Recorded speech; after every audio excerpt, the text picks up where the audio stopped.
At this time, I'd like to call our public hearing to order to start here at 5:50. The purpose of this public hearing is to hear and consider public comment on the adoption of an ordinance to impose a license tax upon peddlers and, I forgot that word. Itinerant.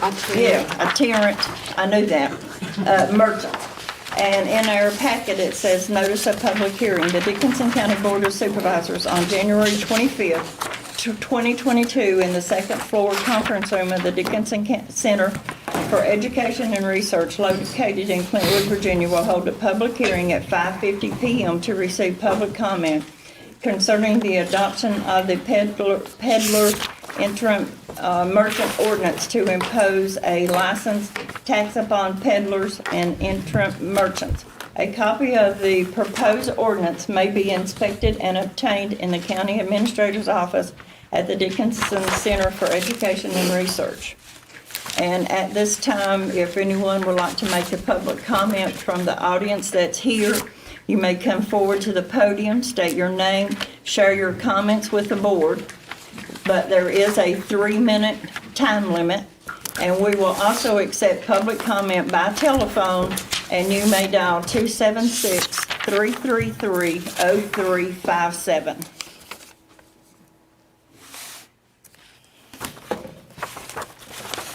Madam Chair, if I may, I think there's been a little bit of misinformation on this ordinance. I hope anyone that had questions looked it up and read it.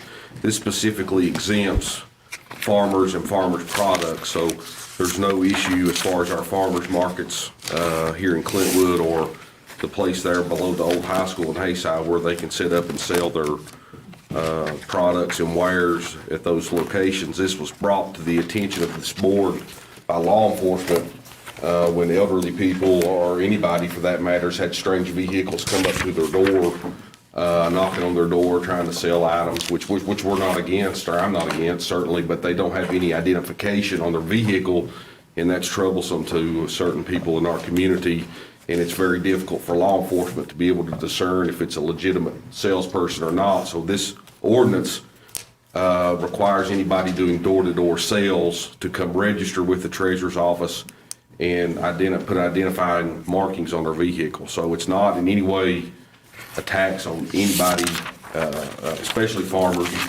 but anybody that's in a business setting, brick and mortar, or sitting somewhere at the same place. It's that's itinerant means going door to door. That's what the word means. Yeah. And Mr. Sturgill, that's correct. The ordinance specifically excludes farmers from being in any way impacted on this ordinance. It does, and just to clarify what an itinerant merchant was, not only is it clearly defined, but in the limitations section 2 of the ordinance under 5.1, it states this ordinance shall only apply to a peddler or itinerant merchant who is conducting door-to-door sales within Dickinson County, Virginia. That sentence was not included the last time, but after hearing your all's input, that was included in there to make sure that, for instance, farmers market, somebody who's not doing door-to-door sales, this does not apply to. So, Madam Chairman, Yes. So it will not affect garage sales? Correct. It will not affect flea markets? This specifically states door-to-door sales. Okay. Just door, I know, and I read that, but then there was some language talking about other things. Right. Kind of confused me. Sure. Yeah, I had some messages and people being concerned with it affecting yard sale people. And Yes, and Yeah. Door-to-door Yeah, I sales. know. I understand, but Correct. when you read, And I think the part you're talking about is where this ordinance shall not apply to, and it talks about the sale of used clothes and household goods on a regular systematic basis. And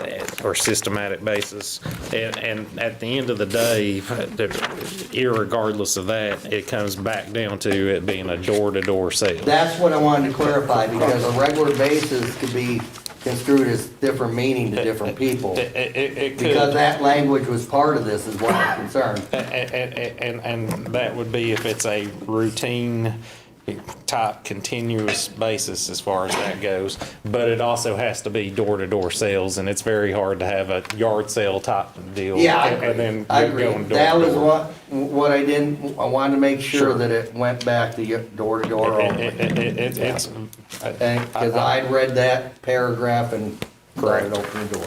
correct. Quick question. Yeah. Could this law affect, I remember when I was in band, we was in high school, the fundraising the kids are doing door to door, would that affect it? It's not an itinerant merchant, but at the same time, if kids are going out door to door, will that law affect them and their fundraising opportunities for school programs? No, it specifically exempts any bona fide Fundraising. nonprofit sales. Okay. And so that obviously would include school That fundraisers. is spelled out What, explicitly. Madam Chair, another question. I had a question from a citizen, on this, and is there a way that we could just make this apply to non-residents, citizens? Or, you It know, would if they come into the county. if you live in the county, we don't, it's okay? Maybe we don't want that, because they could still be hired by one of these companies that go door to door for something like that, too. Right, I think that would be really hard to. Yeah, I agree, and that's why I'm just talking it Sure, out. sure, I'm sure. good. Mr. Sturgill, would it not be if they come into the county, like from Tennessee or whatever, wouldn't they still have to have a license to go door to door? Yes. Yes, if Okay, it, door to thank door, you. that would absolutely be required. But again, if it's a nonprofit organization, Right, that would I not be understand required. that. Right. Jeremy, I don't want to put you on the spot, but I mean, I brought this before this board for the concerns your investigators and road deputies have had from answering calls from concerned citizens about weird cars and weird people coming to their doorstep. Do you think this helps on your Yeah, end of this? Just to clarify a little bit, the month of October, we received 63 phone calls in reference to suspicious vehicles, suspicious activity. So typically, probably 50 a month. So we have a lot of concerned citizens in Dickinson County that are worried about this, so Thank you, Sheriff. hopefully that helped out a little bit. Is it, they're concerned because people are coming from door to door or just suspicious looking vehicles? They say when they come, they want inside. And a lot of the problem is, you have people that are knocking at 7, 8, 9 o'clock at night, you know? So there's no, it's not just during the day.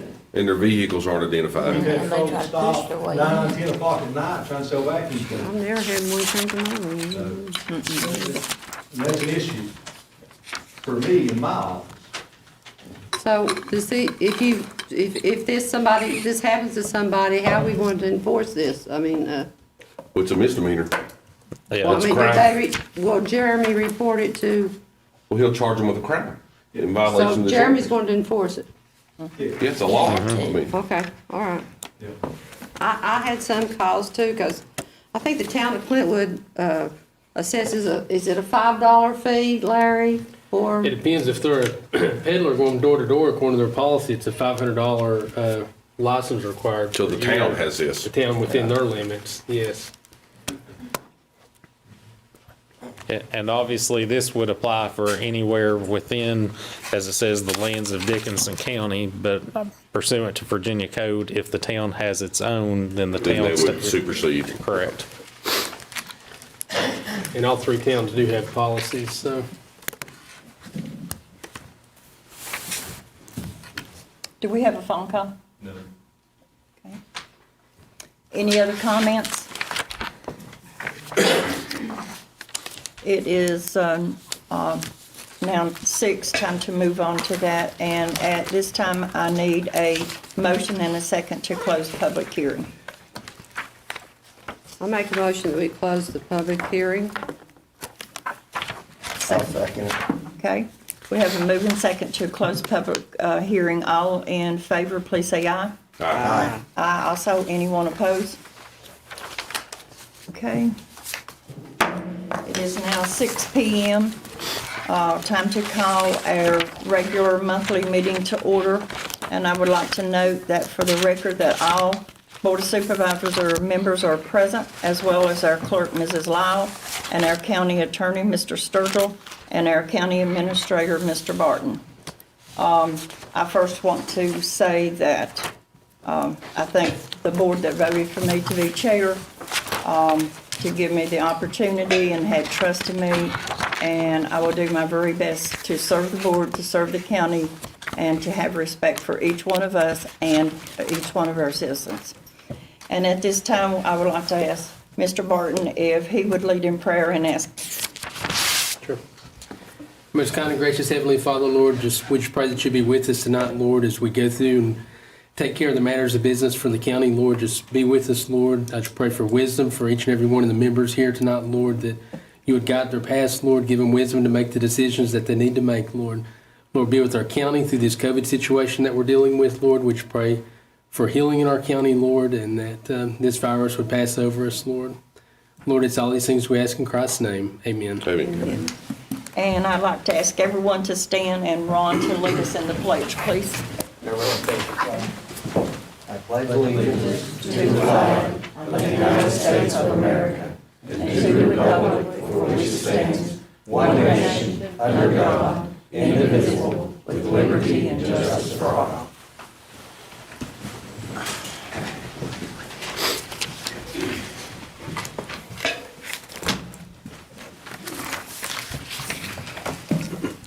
Okay, our next order of business is approval of our minutes from our December the 28th meeting.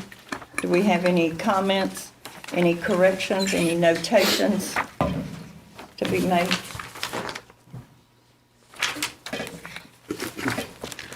Madam Chair, I make a motion, we approve them.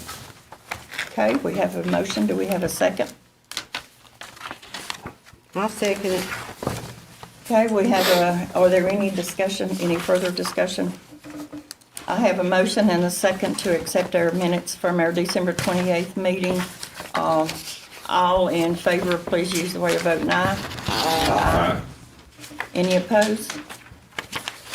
Okay, the next order is approval of the agenda. Do we have, does any members have additions, corrections, or changes besides the three that was laying on their desk to add item 10D, Rural Development Grant Resolution, item 10E, Executive Order Resolution, and item number 12, Cumberland Industrial Facility Authority Resolution. This doesn't change our order of business, it just adds two numbers that we already have on the agenda.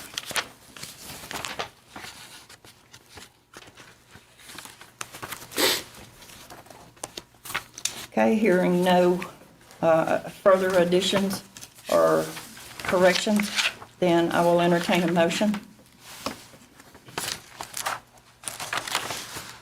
Madam Chair, I make a motion, we approve the agenda with the additions that were added.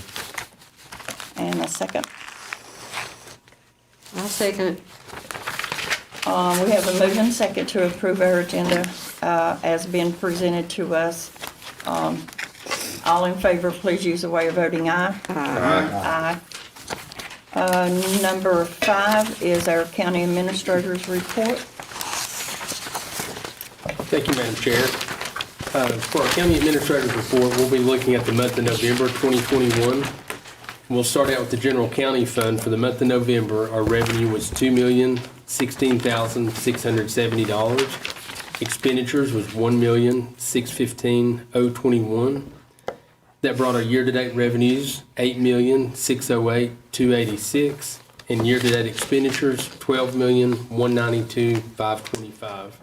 For our local coal and gas road improvement fund, for the month of November, revenues was $421,384, expenditures $201,293, year-to-date revenue $2,352,497. Year-to-date expenditures, $963,894. Looking at our E911 fund for the month of November, revenue was $21,314. Expenditures were $72,733. Year-to-date revenue, $245,262. Expenditures, $336,857. Lastly, we have our Federal CARES Act COVID-19 fund. For the month of November, we had revenue of $5,089, expenditures of $225. Year-to-date revenue, $455,566, expenditures are $675,583. Okay, thank you, Mr. Barton, for that report. We have any comments? Hearing none, I will entertain a motion to accept the administrator's report.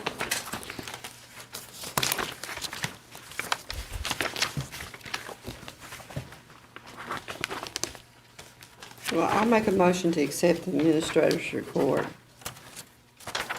And a second.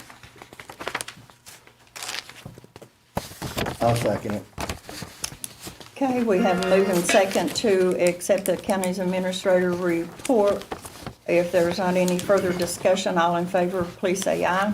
Aye. Any opposed? Okay, we will move on to number 6, our expenditures, and ask Mr. Barton to give us that report, please. Thank you, Madam Chair.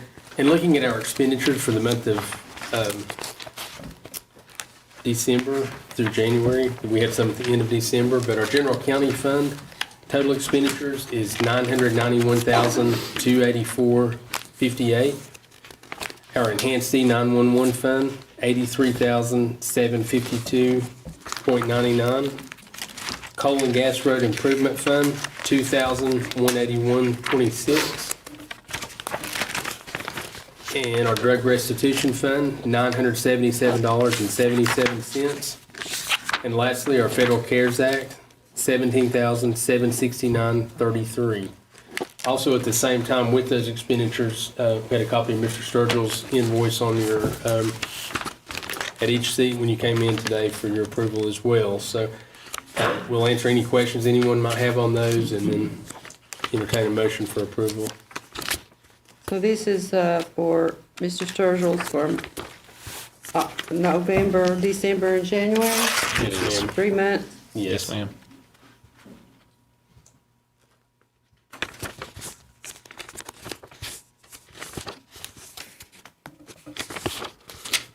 Motion needs to be to approve this, including that, right? Including that, Okay. yes, ma'am. Okay.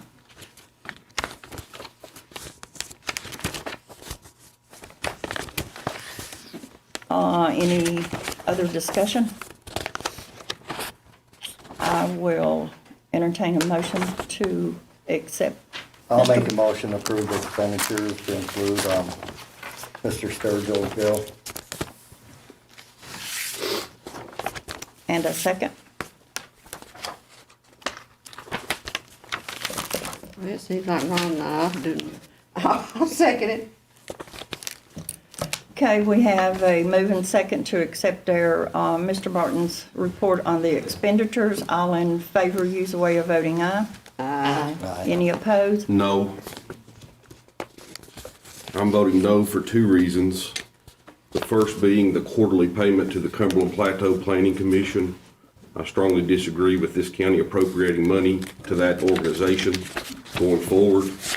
And I also disagree with a board member getting paid via vote by this board. There's a $900 appropriation to a member of this board, and I vote no.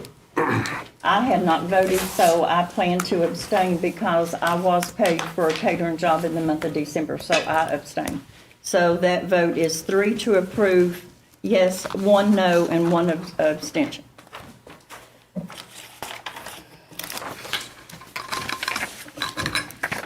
We will move on to, I have a issue with one of those, and it's the $900, and not to who it is, but to who paid it. I noticed it was paid by the concealed weapons. Am I correct? Ms. Willis, that's the account that the sheriff's office had asked us to take that expenditure from.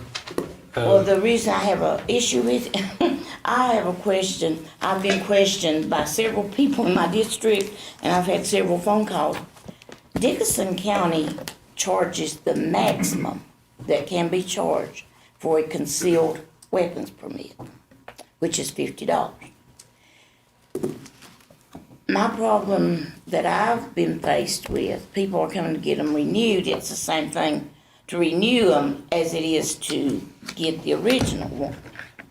Other counties are charging $15, $25. Dickinson is charging the maximum. And, you know, like this person told me, we're the poorest county in the state of Virginia, I think. And we're charging the maximum for a concealed weapons permit.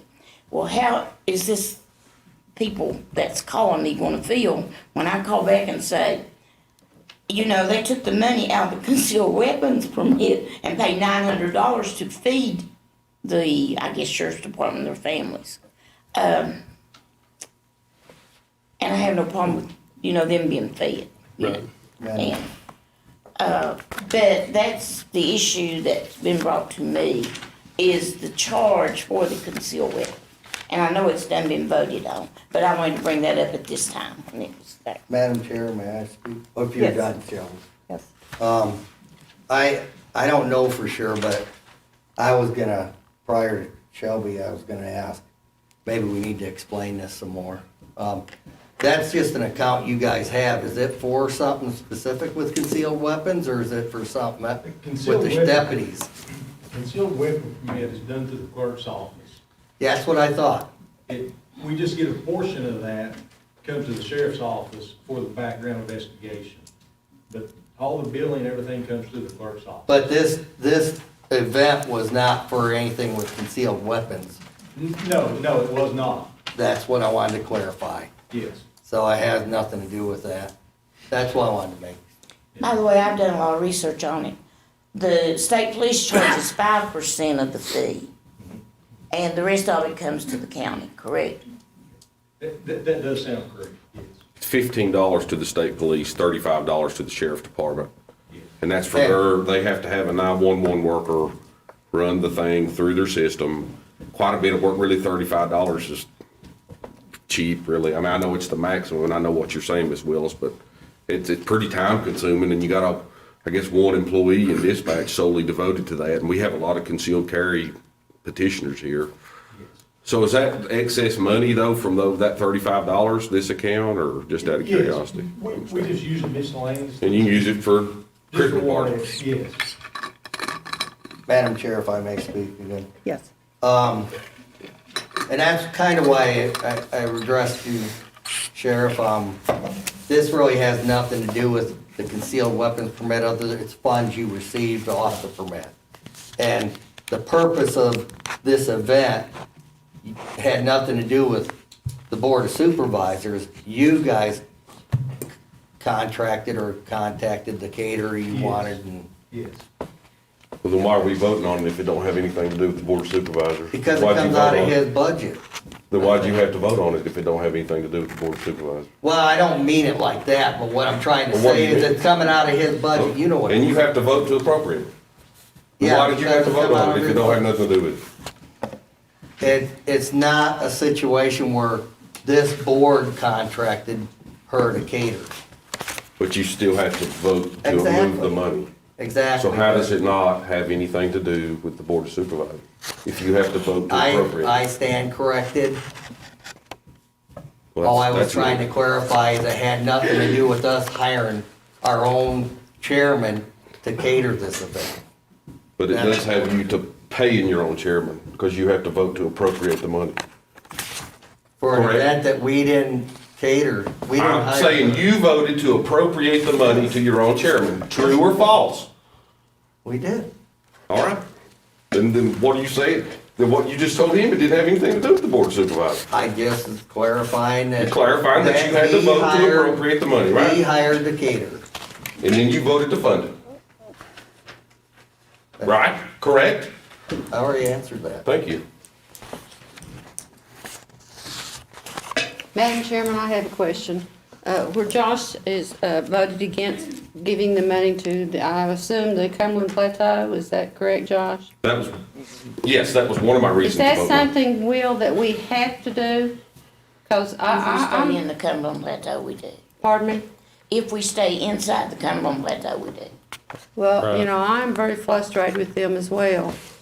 I'm sure most of us are, not only Josh, but we're frustrated too.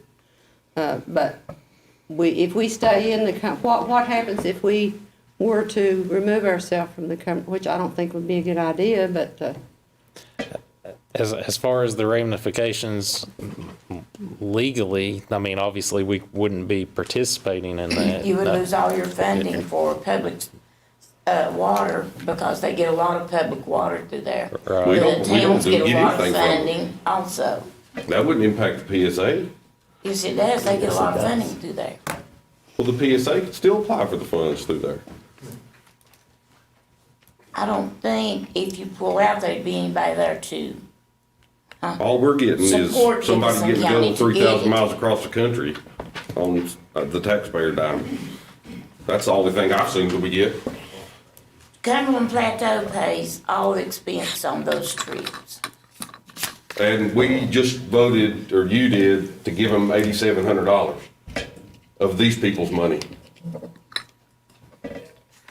Well, I think we need to stay in the So how Cumberland is it just Plateau. Cumberland Plateau's money if you just give them $8,700 of the people sitting in this room's money? We give them $3,500, $35,000 a year. Well, that's right, of these people's money. But they do. For everybody- for they do everybody on that a board lot to of go to stuff Oregon. in Dickinson County, and I can get you a list of what they do.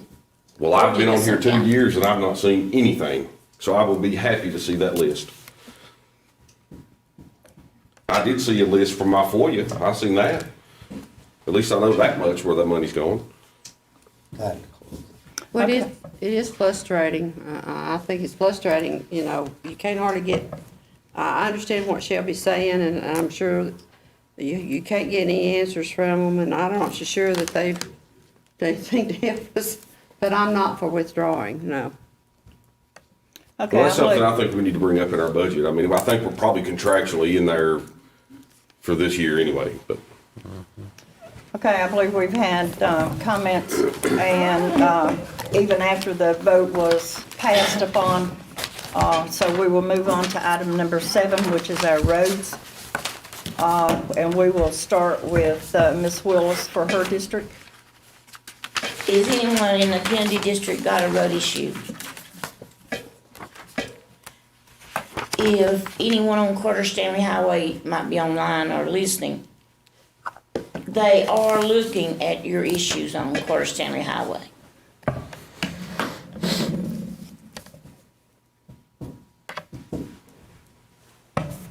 Okay. I will give the call-in number of 276-333-0357 if somebody has a road complaint that they've not been able to attend, if they would like to call in as we move on to Ms. Luss's district. Does anyone here from the Clintwood district have any road concerns? I had some concerns. I was out on Rose Ridge last night. And, I had asked for a speed study done on that part of road after the school, that straight stretch there, which is very residential. They did have 35 miles per hour. I had been told that had been studied and they were going to correct that by making it instead of 55, 35. And I didn't see any signs up. I saw signs up when you get to the school and beyond the school, but not any on that straight stretch of road. So I'll have to call and clarify that, because that Mr. Mullins that was here last time said that had been approved. Yeah, I believe you did. Yes, he did. So, and it's a straight piece of road, and there's no pipes, but it's also very dangerous. And of course, with the snows and things we've had, we've got some projects. I'm hoping that they will get underway and rectify when the weather gets much better this spring. But anybody got any questions or any concerns in the Clintwood district?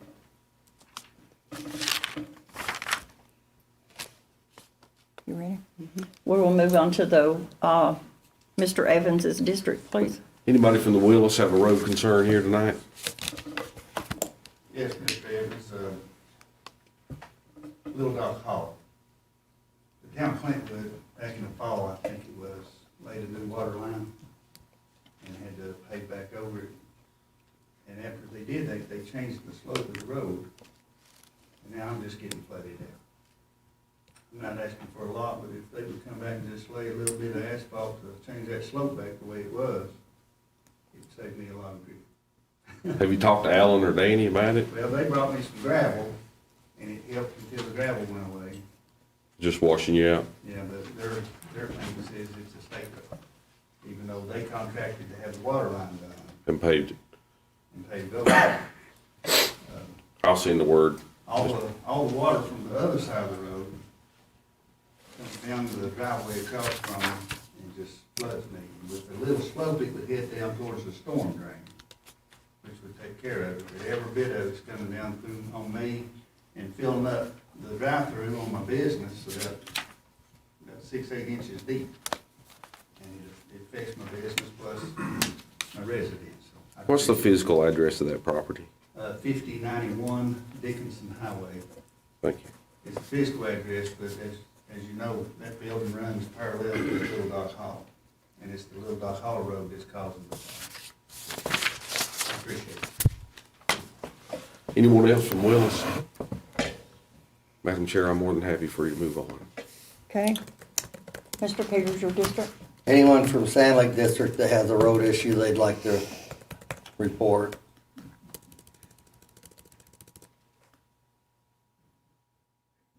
Apparently not. Okay, move on to my district, the Irvington District.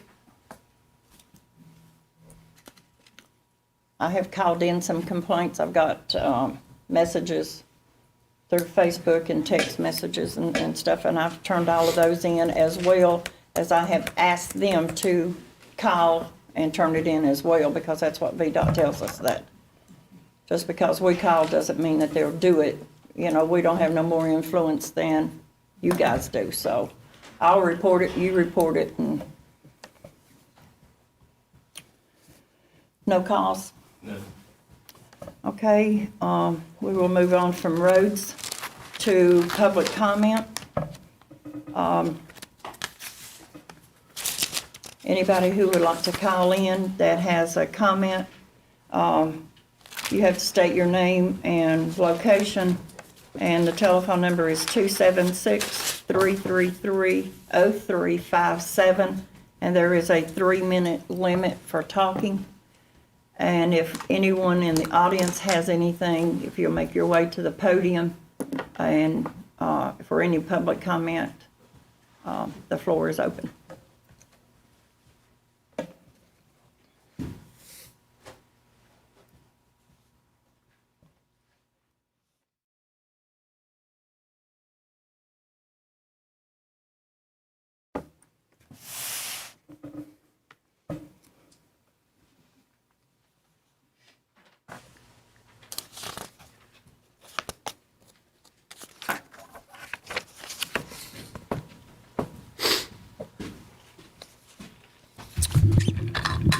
So I'll try to be brief. I gotta admit, I'm not prepared at all to be here. I felt compelled to speak about 5 minutes ago, so. Need to state his name. Yeah. John Blansett, I live in the Willis District.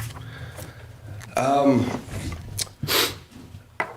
sure you all know there is a lot of stress and heated debate amongst parents this week with the recent order that came down from our governor.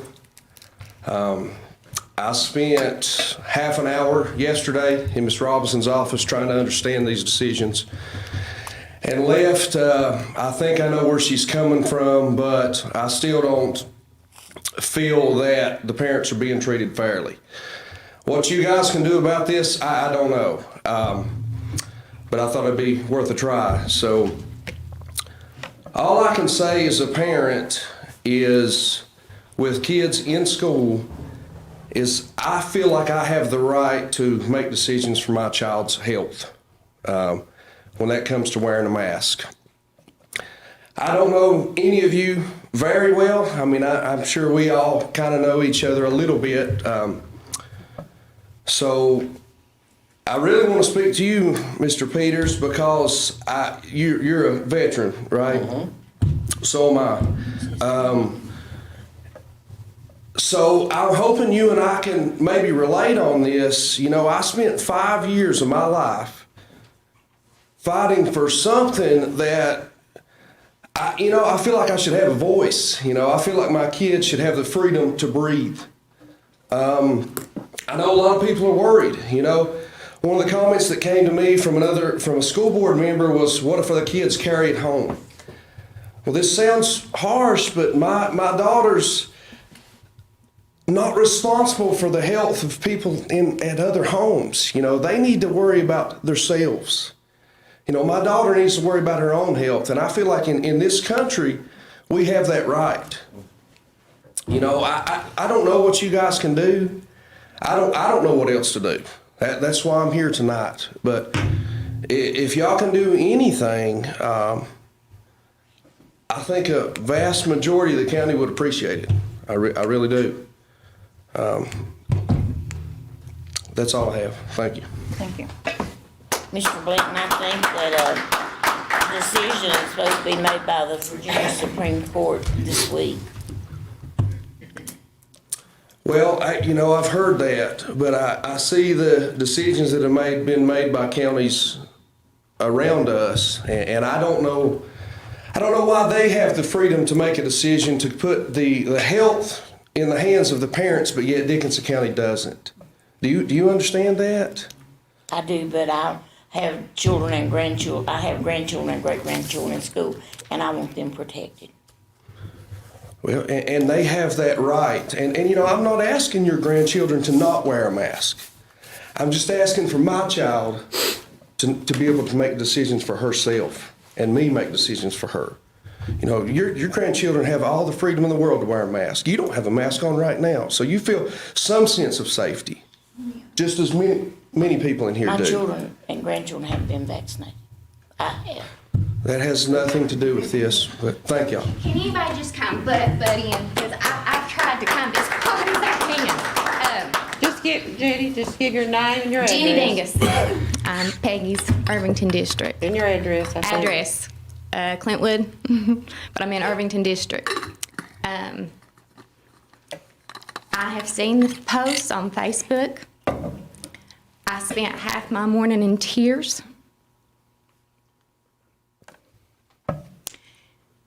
I've made the comment for the most part of my 40 years of living.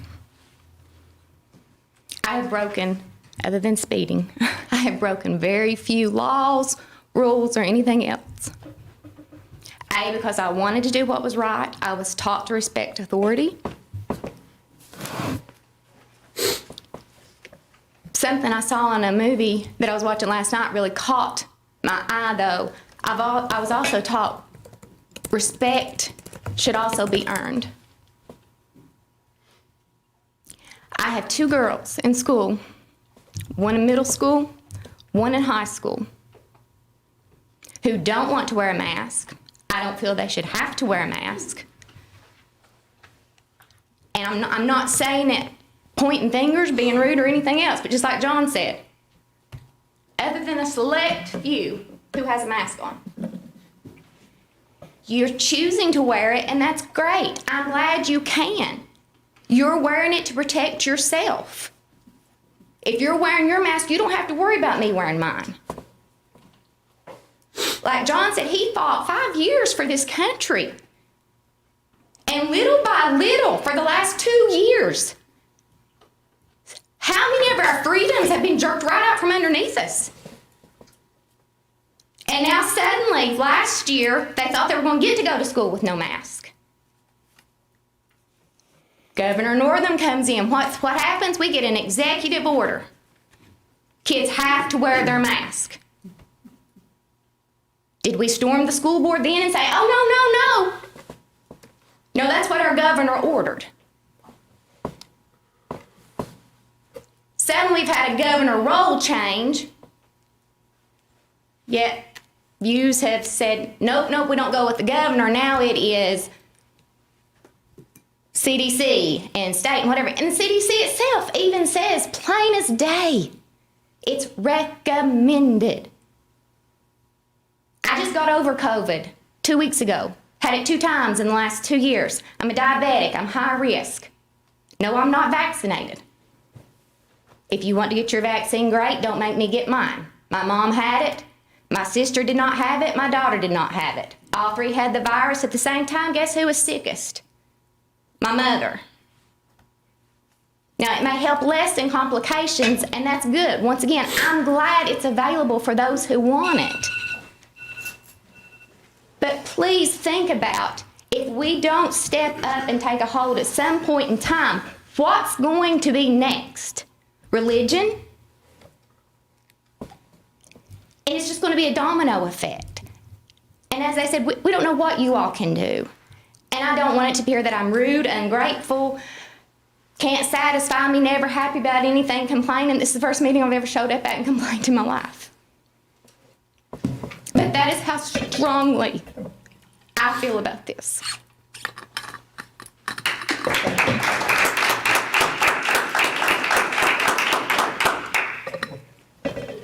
Any phone calls? No. Anyone else?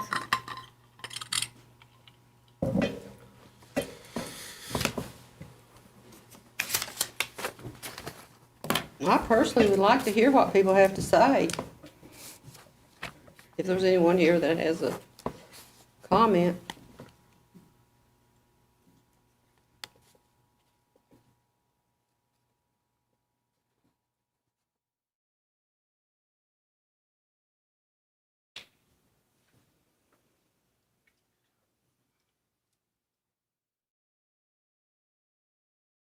Okay, still no call? No.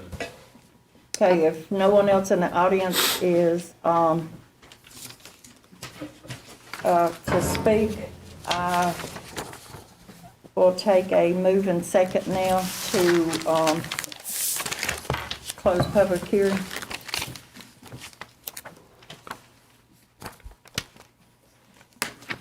I make a move that we close the public hearing because apparently no one has any other public comment.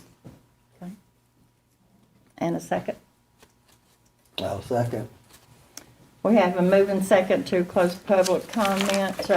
All in favor, please say aye. Aye. Anyone opposed? Okay, moving on to item number 9. We have a couple of guests here tonight, and I guess I probably initiated this when I attended the Workforce Development Board meeting in Lebanon in November. And they have some programs that I think is beneficial. I don't know how many people knows about these programs. Don't know how many in the county participates in the program. But we have Robin Davis and Tiffany. Tiffany is here in place of Alita Spicer. If they will come forward and take part of this segment of the meeting.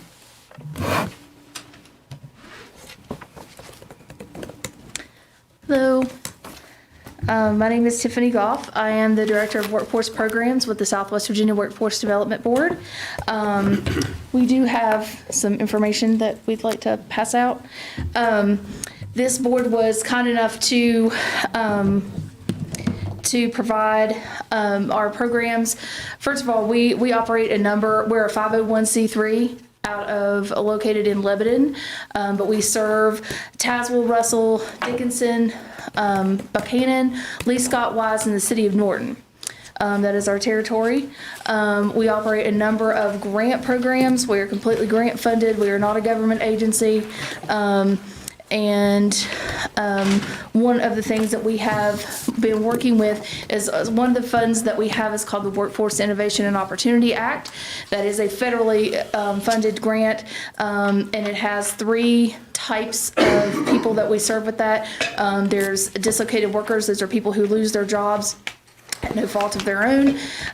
They're downsized or they're laid off or whatever. Those are folks that are dislocated.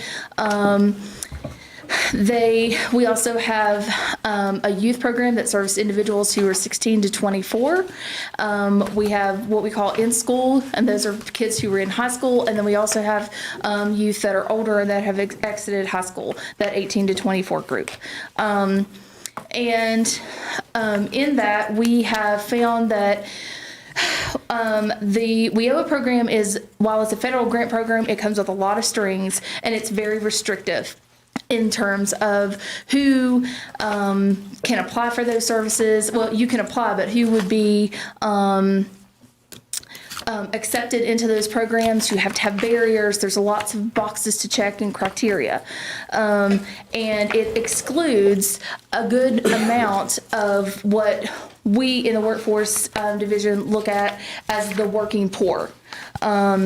And so people who have kids who want to do things and that can do things, but they may not have the household income to provide for a lot of those things.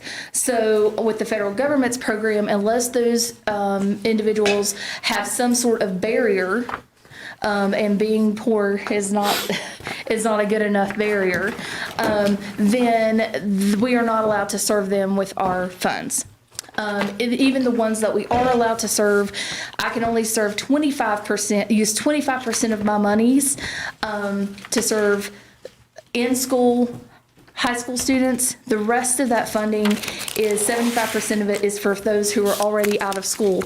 And my defense, or in my argument about that, and it is significant, we are trying to get that overturned in the General Assembly and beyond, but is that we can fund the out-of-school students with our adult money, and I need more money for high school students.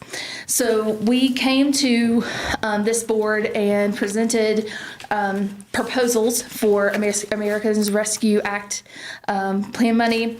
We had 3 proposals. You funded all 3 of those proposals. One was for small businesses to help them expand and provide services for equipment and different things that they are not able to provide or purchase on their own, and then that allows them to move forward and expand their business. The other one was meeting another barrier that workforce has, which is cars, transportation. When you go to Richmond and around, it's very, very frequent that they tell us, we'll just get them a transit ticket or put them in an Uber and get them to work. And everybody in this room realizes that that's the biggest joke ever. And that folks can't walk 20 miles one way to a job. So we asked for ARPA Cars to Work money, and we also asked for youth money that we could use without having to check all of those federal check boxes and serve that working poor group. We do have some people here to speak that have received services, not just from ARPA, but from WIOA and from the board in general, and I will let them speak. I won't take the time, but I did want to give, in your packet, you have a brief update on what each of those programs has done and where we are with the spending of those funds. The ARPA cars, we were actually able to place our first individual in a car this afternoon. That is with DMV appointments and that sort of thing. It is a lengthy process, but that is for somebody who is going to work and does not have a vehicle to travel. They may be borrowing a vehicle, that sort of thing. And so we placed our first person there. We have 4, I think, additional folks who have contacted us and are in the process of working through. If you read that proposal that's in here, the reports are on the left and the proposals that you approved are on the right. If you look at that proposal, there are a few items that they have to do, like a financial literacy class, to make sure that they can pay for their half of the vehicle and that sort of thing.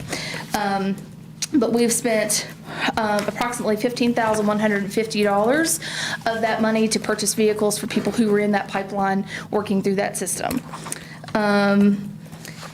In the youth program, our youth has been somewhat difficult to get started because we are working with the school system and trying to get in to do assessments on youth coming into that program. I hope that that is getting ready to pick up. We have meetings scheduled with the principals to do that. So that what we have, the ones that we have been doing this research or this outreach, and have participated in some local community events, which is a requirement of community engagement. We've spent $11,254.64 of that fund. And Rachel Patton, our Director of Business Services, is the individual who is doing the businesses, but she could not be here tonight. So if you've looked those applications, she has already approved all of the applications for this round of funding. The deadline was for November the 12th. They went through those applications in December, and they received 15, and they had 7 good business opportunities. And so they funded 7 businesses, local businesses, with that those funds, and that allocates the entire $50,000 that was allocated.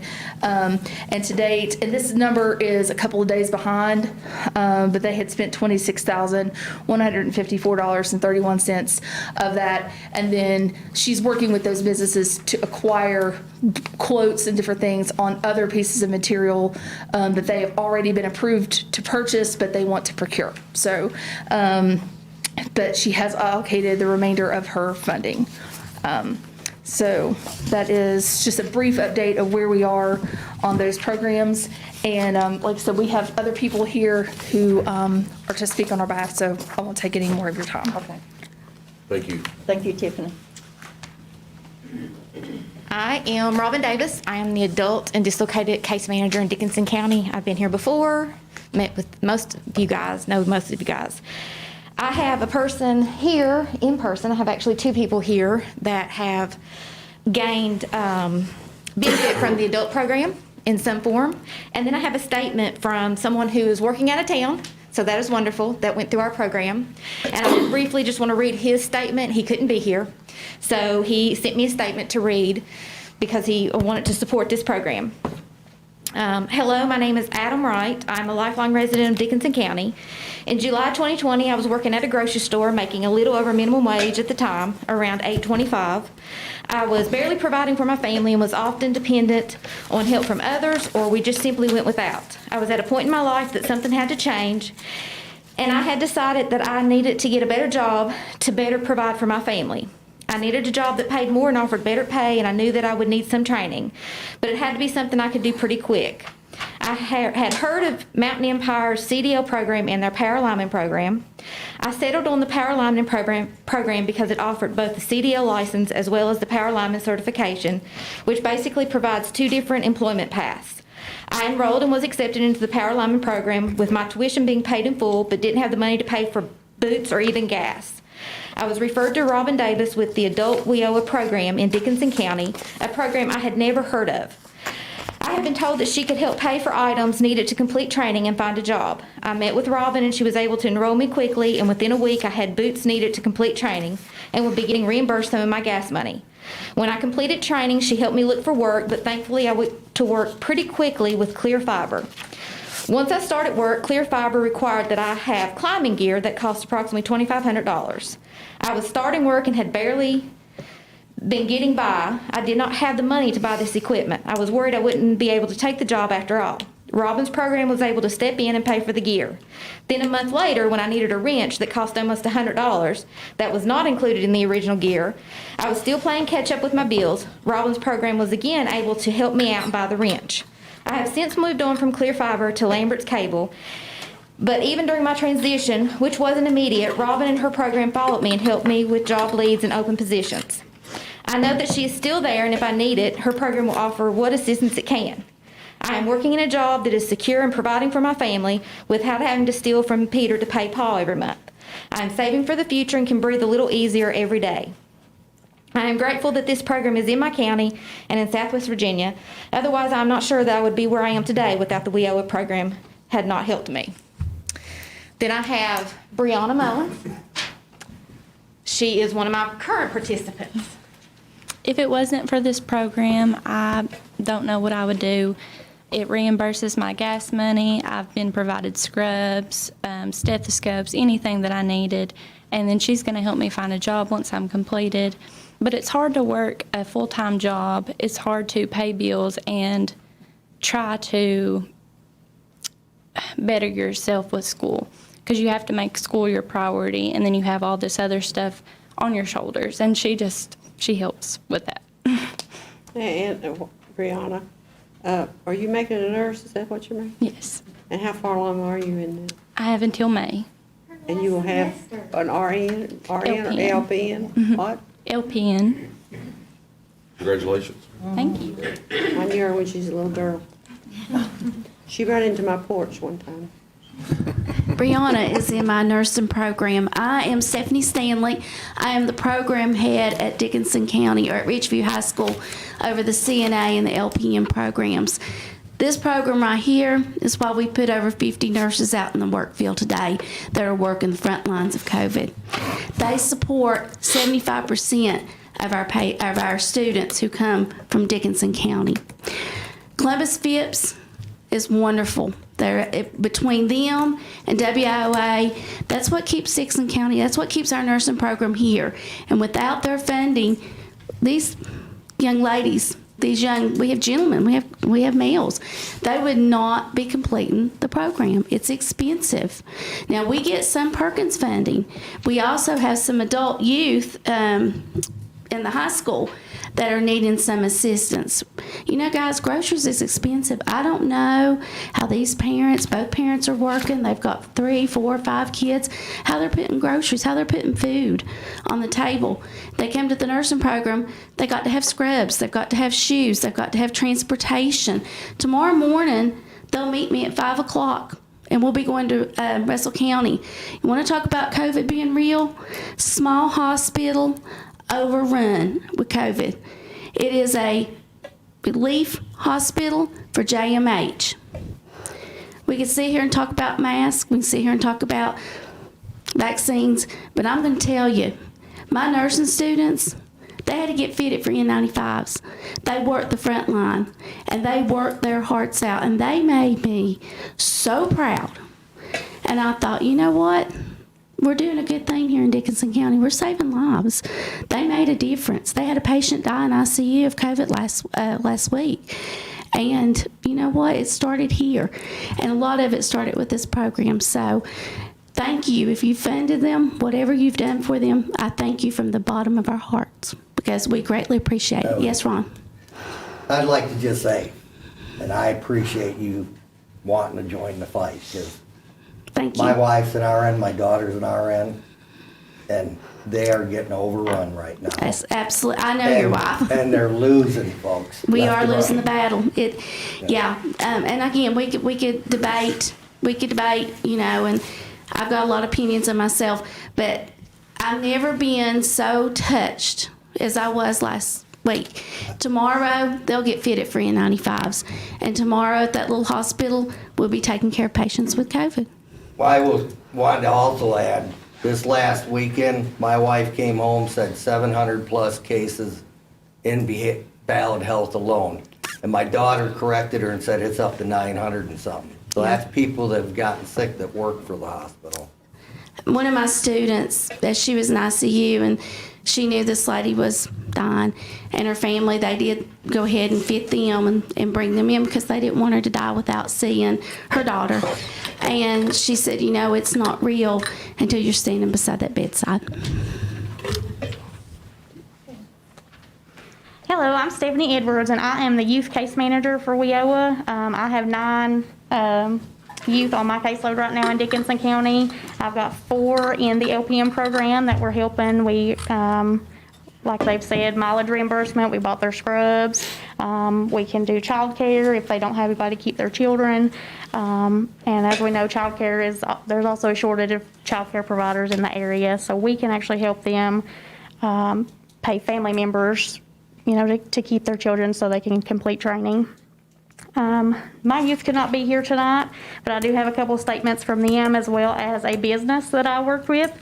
Everyone knows the Health Wagon. One of the LPN students volunteered there over the summer, and I have a statement here from Teresa Tyson. She's the president and CEO of the Health Wagon. To whom it may concern, we at the Health Wagon have been extremely fortunate and grateful to have collaborated with Stephanie Edwards and the Southwest Virginia Works WIOA Youth Program. We are extremely understaffed at all of our clinics during this pandemic. The students was able to step in and help from everything from triage, helping with the front desk, filing, and calling patients. This allowed our nurses to take care of nursing duties. We were also able to secure an LPN from the program and hire them on full-time. We're so very thankful to have a new clinic in Dickinson County that provides free vision, x-ray, ultrasounds, COVID testing, and vaccinations. We sincerely thank you for your support of the Health Wagon. I have actually two statements from youth. These two are actually in my career planning. They're not doing any training right now. We're working on finding them what they want to do.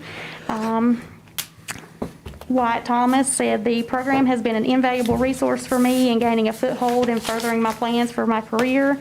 They've offered generous and effective support to me, and I believe it will do well for others as well. I also have Hunter Newberry, who said, WIOA has been a huge help to me during my enrollment. I have accomplished many of my goals. I have received training for my desired job title. I got to go try working in the field that interests me, and even got his driver's license back. The program has also helped me get involved in the community. I've overcome some of my social anxiety by participating in monthly community engagement activities. The most memorable for me was our nacho fundraiser and handing out candy on Halloween in Hayside. We also participated in the Youth Experience Showcase, which was a lot of fun and very informative. I would not have been a part of any of these community events or gotten as far as I have without this program and Stephanie. She has kept me motivated and always made me feel comfortable and welcomed. She does a great job of organizing events and keeping up with all the participants. With her help, I feel encouraged to do my best. I know everyone else in the program feels the same way. Like I said, I only have 9 participants at this time, and the biggest thing is, these youth that have graduated high school that even went through the career and technical schools to get that start in training. Where are they? They're not in the workforce. They're not in school. They're not in college. Where are they? So I would love your help and support to try to reach those people who want to go to training or who want to go to college, who have barriers to those, so we can help them overcome those barriers. Thank you. Thank you.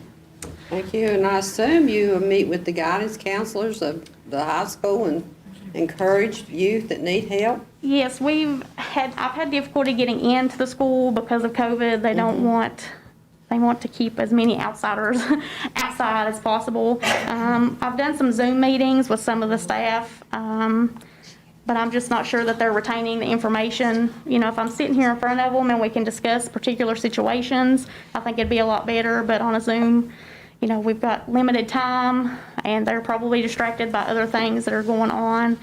So I'm staying on top of the school board members and the guidance counselor just to try to get in the doors to meet with the students personally. Thank you. You're welcome. And then one other program, our case manager is not here tonight, but this was a grant that Alita Spicer and myself wrote. It's called ROPES. It's for recovery, the individuals who are in recovery and transitioning back to work. We have been working that program. It actually was an ARC-funded 3-year grant. That grant, there may be an extension, but the official deadline is September of 2022. We are looking for an opportunity to write a replacement grant at this time for that because we've had great success. We had a goal of placing 120 individuals, and even through the COVID crisis of being shut down and businesses were not hiring and all of the things, we've been able to enroll over 90 people in that program so far, and we have a few months to go. We feel very confident with the amount of referrals that we're getting that we will meet our target on that. That was a $1.5 million grant from the ARC to help people who are in recovery. I do have a statement, but it's kind of lengthy, so I won't take your time to read that. But we have a lot of grants. We do a lot of different things.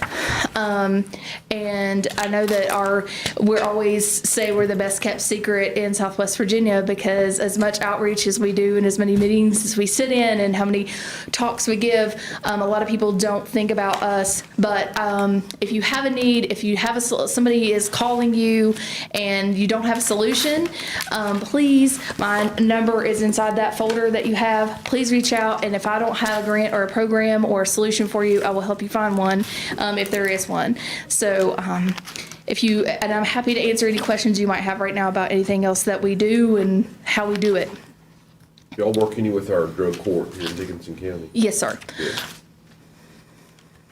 We have a number of those, behavioral health, the Hayside Jail. We get referrals for our ROPES program, especially from all 3 of those locations. Okay. I'm not here, Tiffany. Oh, hi. And Heather Lyle is here also, and she has a business that we worked with, and if there's time, she would like to make a comment. You guys know me. Won't take a drastic amount of time. Have any of you guys been with workforce development more than 9 years? No. Well, Fun for you. Not in West Virginia. But, guys, let me tell you something. 9 years ago, Donnie Rife was sitting in your seat. And I remember this because Connie was actually in, I think Connie was in Tiffany's seat maybe or something, I'm thinking. I'm not sure, but I went into workforce development. My husband and I had just come back from West Virginia to start Albright Recovery. I could not have done that without, because they helped us pay for my classes to become a licensed contractor. Okay, now I already had a master's degree. I had a master's degree in business. But I went to Connie, and Connie turned around and put me in these classes and helped pay for it. I also became licensed for radon measurement and mitigation, which there's only 2 people, which I've left that license behind, by the way. But at that time, there was only 2 people in the county, me and Chris Yates, who could measure and mitigate radon. After we started Albright, this is how these guys know me. I would not turn down when they called me, we have somebody in recovery. I work with Jason Sarton quite often, bringing people in who needed a second chance hires. People fair chances, start overs after they get out of bad situations. And it was the perfect flow. In 2018 was the highest my company ever got to before it slowly started to dwindle down and COVID killed it out. But in 2018, my company grossed over $253,000, and I'm proud to say that we always done 1099. And so with that money, of that $253,000, 90% of it came back into this county to help people get reestablished. Because the ladies and gentlemen at Workforce Development worked with me and helped me during one of the most desperate times of my life, I was able to help this area and this community and change things. Think about that when you're thinking about how much help people need, because I tell you what, I've heard so many stories. We don't know. I don't think there's many of us in this room who actually knows what the word desperate times call for desperate measures. People only want to do what we want. We want to be able to provide for our families, take care of ourselves. We want to be able to buy food and put it on the table and pay our rent. That's all they want. Helping the individuals with Southwest Virginia Works, that is a way to make a great, great thing come out of our county. Because we can put people back on the right path. We can give them that extra step up. We can help them out of desperate situations. I've been doing a lot of studying. About 1/3 of our citizens are convicted felons. It's hard to get a job. Since COVID come out, the epidemic, the opioid epidemic has increased exponentially. We're looking at in the future having more problems like this. If we help, then we can get workforce development more in line with able to help people through those recovery stages. And I'm proof of it. I mean, not with the recovery or anything like that, But if we get the right money, the right people, the right places, we can actually cause change. And I've been blessed by these guys. I realized when they were talking, they don't know I was one of their clients 9 years ago. So, thanks so much. Thank you. Thank you. Tiffany, Robin, your speakers that came, Heather, appreciate it. I don't know that I really knew how much workforce is available to this county until I got placed on the board and started attending meetings and started hearing people come out. The meeting in November, the lady that spoke that was in recovery that had gotten a job, all she was looking forward to was December and her child coming home. And it just touched, it meant a lot that this program that we have in this county, even though it's, I mean, Robbins and Hayside, but, you know, people needs to step out and ask for help because you're there. You're there. And I appreciate that. Thank you.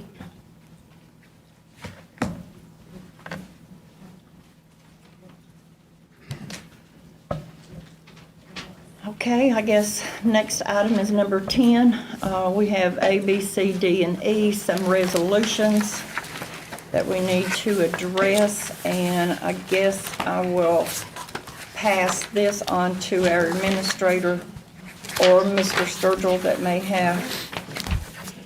can get this filled in. Sure. I will. Thank you, Madam Chair.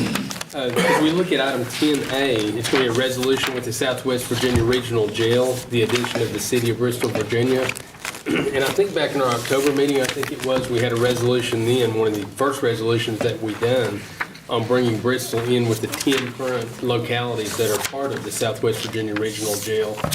There's been a lot of analysis done. As a matter of fact, Josh, the sheriff, and myself had a meeting this morning in Lebanon with the Southwest Virginia Regional Jail Authority, and with bringing Bristol on, it's going to reduce everyone's overall costs. We were looking at some stuff for next year's budget, at what it would be with Bristol and what it would be without Bristol, and it's a significant savings even this first year for Dickinson County, right around $60,000 by bringing Bristol on.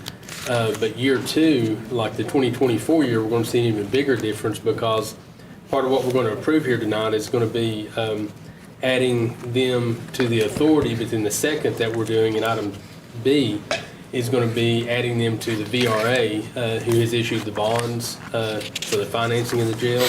They will have to pay a capital payment next year that's going to be distributed out to the localities, which will benefit all the other participating localities because of the work that we've already done and the money we've already spent in the jail. It's kind of a catch-up thing for Bristol. But just a little background on it. So as we move on, item 10A, what this particular resolution here is that we approve as a board, or that you as a board approve bringing Bristol into the authority. So I'll try to answer any questions that any members may have on this first resolution. And to date, I think, Mr. Evans, this morning, I think 2 localities have had their meetings and approved so far. They have. Washington County's meeting tonight.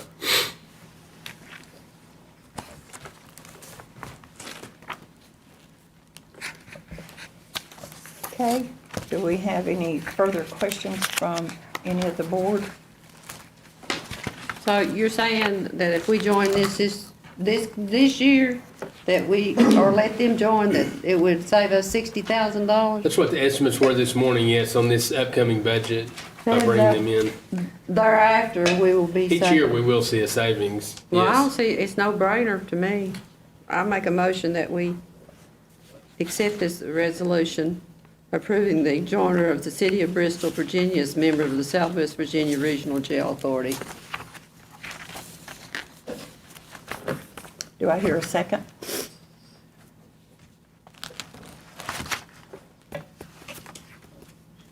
I'll second. Okay, we have moving second to approve the resolution for allowing Bristol to come into the Regional Jail Authority. All in favor, please say aye. Aye. Any opposed? Okay, Mr. Barton, number B. Okay. Thank you, Madam Chair. As we look at item B, you'll see first in your packet a letter from VRA, which is Virginia Resources Authority, who actually issued and holds the bonds that have been issued to date from the regional jail. After their analysis of the city of Bristol, looking at the financing and adding them on, this, number one, is giving, VRA is giving their authority to add them into the VRA pool. They give consent to that. And so what we have to do then as a county is an exhibit, let's see, is that exhibit C? Exhibit C. As a county, then we have to give acknowledgement and consent of existing member jurisdictions. The VRA is authorizing that Bristol can be added in to the bond pool that's been issued so far. But then we, as a county, have to give our consent to adding them, so. Okay.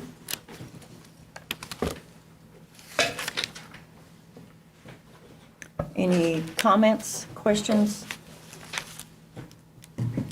Then I'll entertain a motion to accept this. I'll make that motion. And if I can, I will second that. If we don't have any other discussion, we have a move and second to consolidated amendment and consent agreement for the VRA for Bristol coming on board. All in favor, please say aye. Aye. Any opposed? Okay. Item C. Thank you, Madam Chair.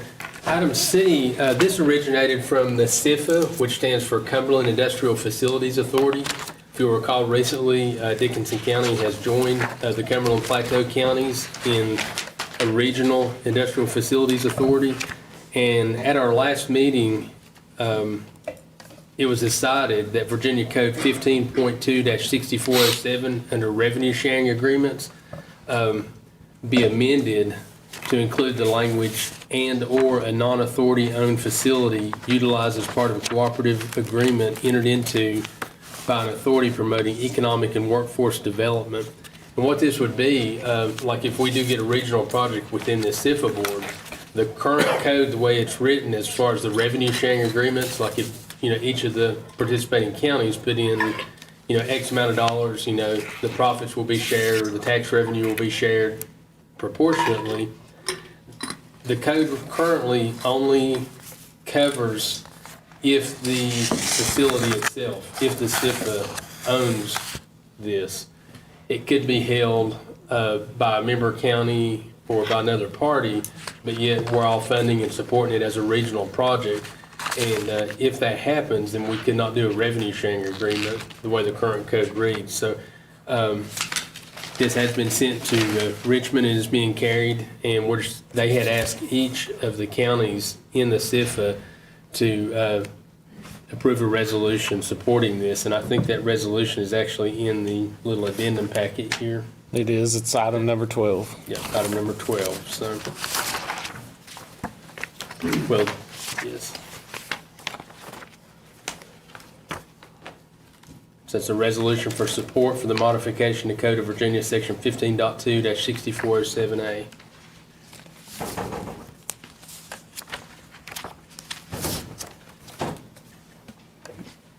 Any other discussion?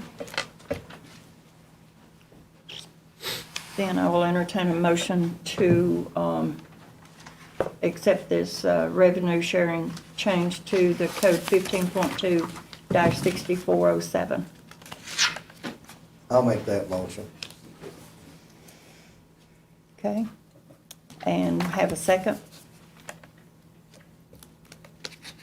I'll second that. We have a move and second on the floor to approve the revenue sharing code change. It basically is just changing to add and or. Correct, and that's Yeah. a recommendation. Obviously, this is a Virginia code section Yes. that's being discussed, but And all in favor, please say aye. Aye. Any opposed? Okay. And we have D as an added item to this. Yes, in the supplemental packet, thank you, Madam Chair. In the supplemental packet, you have an item 10D, and the sheriff had reached out to me. They were going to apply. Last year, they applied successfully a grant through rural development for assistance with purchasing 2 new police cruisers. And they're going to apply for this grant again this year. In order for them to apply, there has to be a resolution from us, or from you, the governing body, giving them authority to apply for this grant and giving me the authority to sign on behalf of the Dickinson County Board of Supervisors.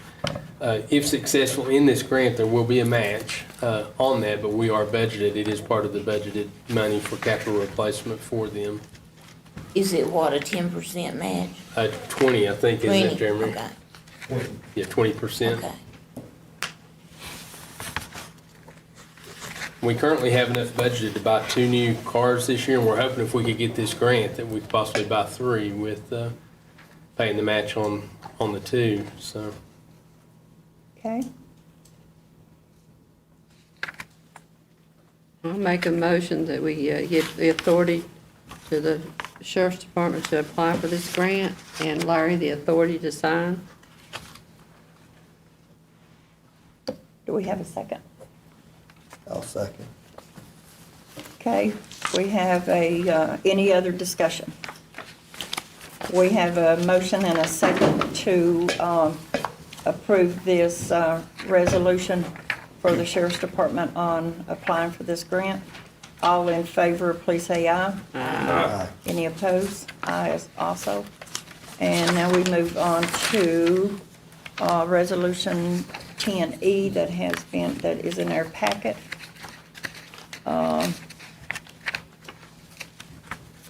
Let's see.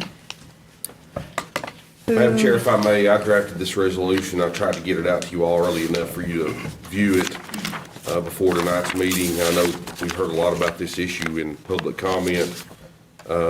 This resolution was put together by me and some other folks in the community that have been concerned about the mask issue in our Dickinson County public school system. Obviously, it's a controversial issue. However, in a sense, I really don't think it is, or it should not be that controversial.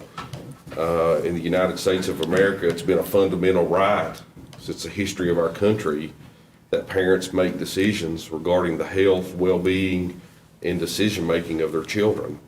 Fortunately, we had Governor Youngkin take office earlier this month, and his immediate action on day one of being sworn in was to do an executive order allowing parents to use their fundamental God-given and United States law-given right to make health care decisions for their children.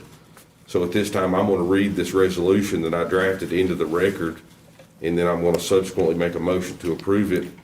It may fail, it may not, I don't know, there may be other discussion, but if I may, I want to read the resolution into the record for our minutes. Whereas upon the inauguration of the 74th Governor of Virginia, Governor Glenn Youngkin, he signed an executive order that grants parents the right to decide if their children should wear a mask while attending school.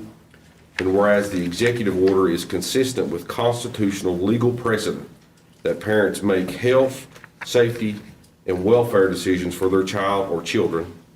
And whereas the Dickinson County School Board by majority vote is only one of 2 counties in the region to defy the governor's executive order. And whereas the Dickinson County Board of Supervisors believes these decisions are fundamental rights of parents to make, now therefore be it resolved by the Dickinson County Board of Supervisors the following. The Dickinson County Board of Supervisors supports the Governor of Virginia's right and authority to enter such an executive order, that the board believes that parents are best suited to make decisions for their child or children, that the board notes that all executive orders issued by the previous governor were followed by the Dickinson County School Board, that the board calls on the Dickinson County School Board to follow Governor Youngkin's executive orders, and specifically the order permitting parents to make decisions regarding wearing a mask by their child or children while attending school. And finally, that this board encourages the Dickinson County School Board to reconsider its earlier decision to defy this order in order to return to normalcy into our schools and support the rights of parents. Now I would make a motion that this board approve that resolution.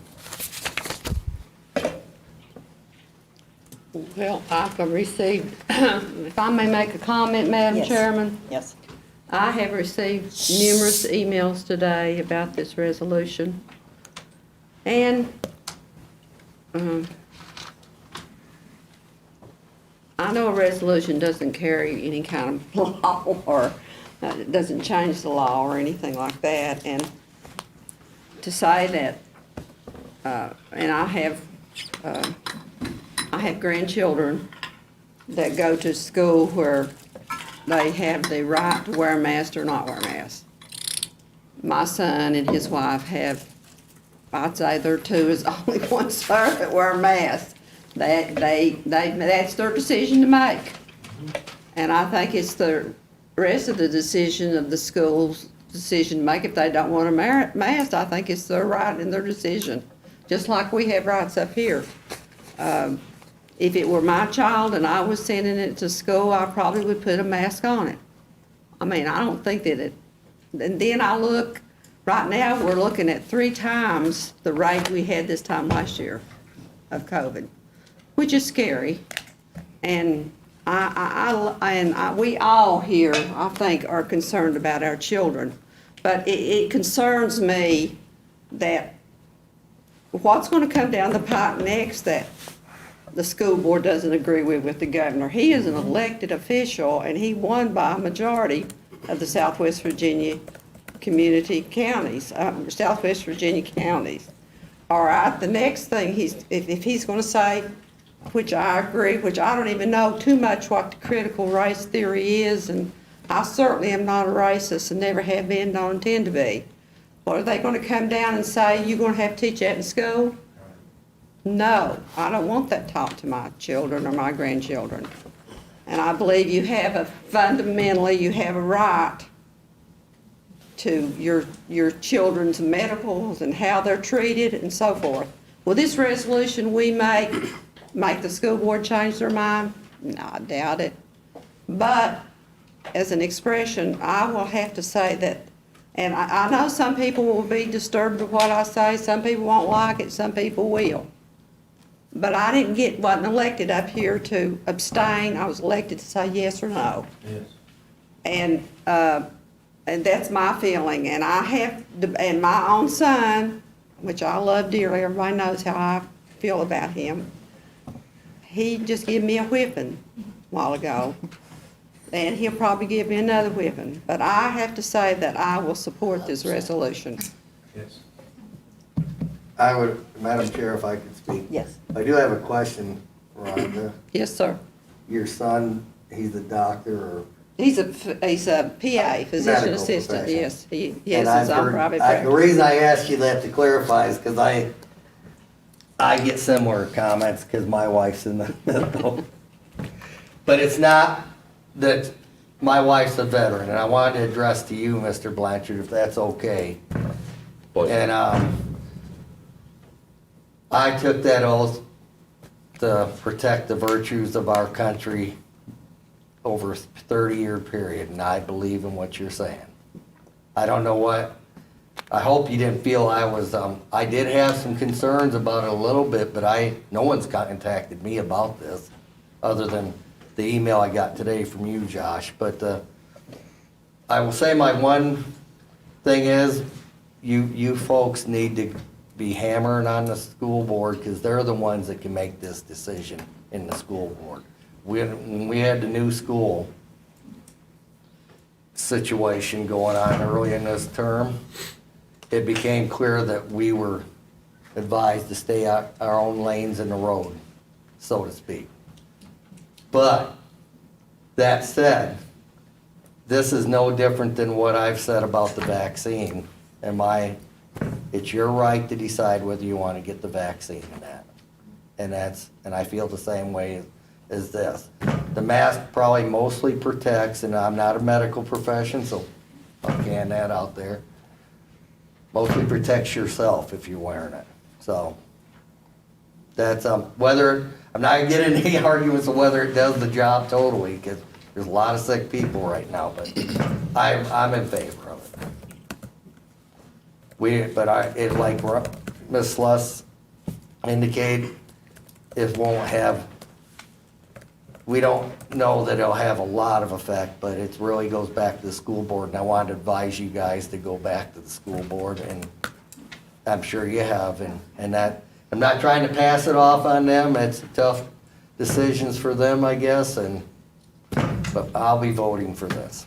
Well, they're elected officials too. Yep. If you don't like what they do, don't vote for them. If you do, vote for them.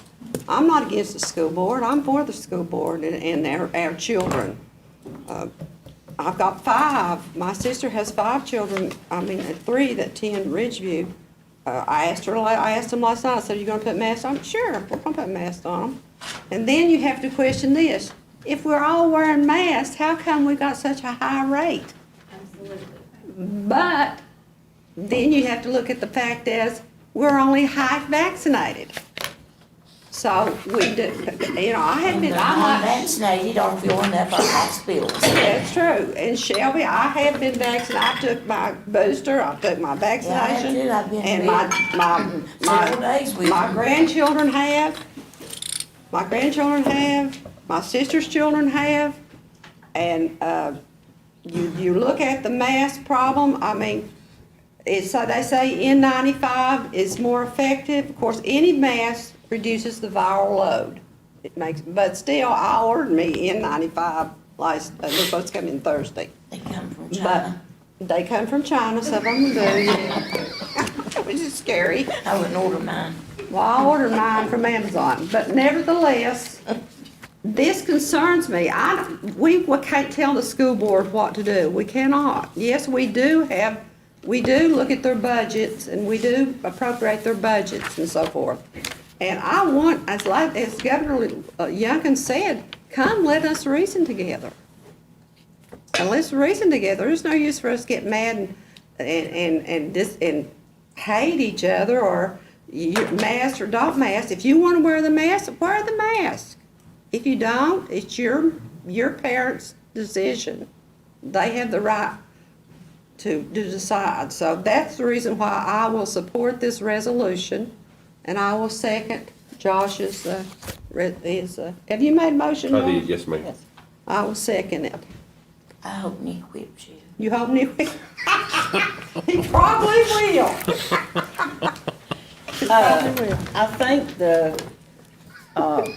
Angie and Jeremy, all of us were sworn in on December the 23rd of 2019 together. All of us piled in the courtroom together along with the school board, and we were all sworn to uphold the Constitution of the Commonwealth of Virginia. So, there's rules that come down that we don't like, there's rules that comes down that we like, but we have to abide by the Constitution. And a yes or no vote up here is of no means to be against what they're doing, but they need to do what they need to step up, man up, bold up, and be what they were supposed to be. I think they're only waiting on that Supreme Court decision, and then they will abide by what the Virginia Supreme Court does. Well, it'd probably be made this week. It's going to be made this week, they said. And we hope so, but they knew that, They probably should have held their yeah, vote, they not should have telling waited them till what to. afterwards. Yeah, hold their vote until after the Supreme Court. But anyway, we do have a motion and second on the floor, if there's no other comments. A move and second on the floor to pass this resolution, sending the school board that we uphold the governor's executive order. All in favor, please say aye. Aye. Aye. Any opposed? No. Okay. All right, moving on to item number 11 in our packet, which is the agreement between the Virginia Department of Health and the Dickinson County Board of Supervisors for funding and services to the Dickinson County Health Department. If Mr. Barton can fill us in on that. Thank you, Madam Chair. Before you, under item number 11, you have an agreement between VDH and the Dickson County Board of Supervisors. This agreement is basically confirming what our current budget appropriations are for fiscal year '22. We have matching funds from the county of $164,476. And the purpose of this updated resolution, you can see in the margin here where it's dated 12/16/21 and initialed, is because they had a zero carry forward. That's basically what the purpose of this is. It's updating the current agreement, showing that at the end of their year, after everything was closed out, they did not have a carryover that we need to reappropriate to them. So I'll try to answer any questions that anybody has on this. I just want to say the parking lot looks good. This looks really good, doesn't it? Looks really good. First time I've seen it fit in, but there wasn't no mud holes in it, and it looks really good. Been repaved, restriped, and then restriped. the state actually bought them that carport with COVID funds so they can do Yeah, vaccines in inclement weather, so. It looks really good. Okay. And the health department is open according to their papers in here. They don't just operate on an income. Anyone can file or go down and use their services. I mean, they could probably help you with it if you file the income statement and what you make and get something for free, but, or reduced. But they also will take insurance, and you can see them there as well. Okay. I will entertain a motion to accept this 2022 local government agreement. I'll make that motion to accept the 2022 local government agreement with the Virginia Department of Health. The Dickinson County, or is it Virginia? Dickinson County Health Department. Dickinson County Health Department. And a second? I'll second.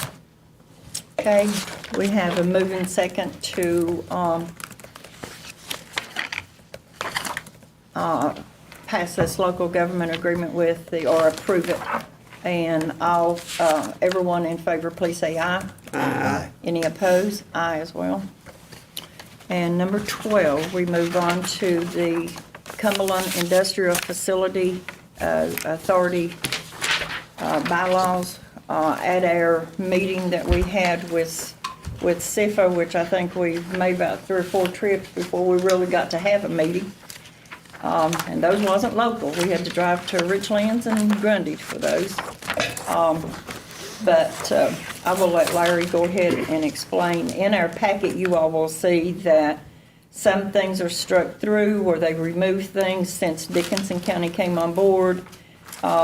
It's changed from 6 members to 8 members is basically, I think, what the changes are. It is. Yes, thank you, Madam Chair. You did. On this set of bylaws here, this is the same set of bylaws that the board reviewed previously when we voted to join the Cumberland Industrial Facilities Authority. Now that we have joined and they've accepted us, and they had to go back and actually amend their bylaws, as Madam Chair mentioned earlier, changing it from 6 to 8 members. That's 2 representatives from each of the 4 counties. And the name Dickinson was added in with the other counties. You can see the strike through where the old language came out.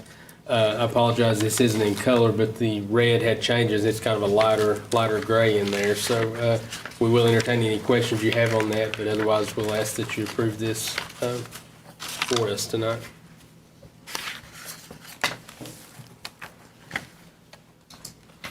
Okay. Questions, comments?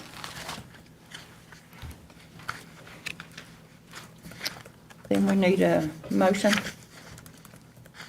to accept these word changes in this. Is that what that is?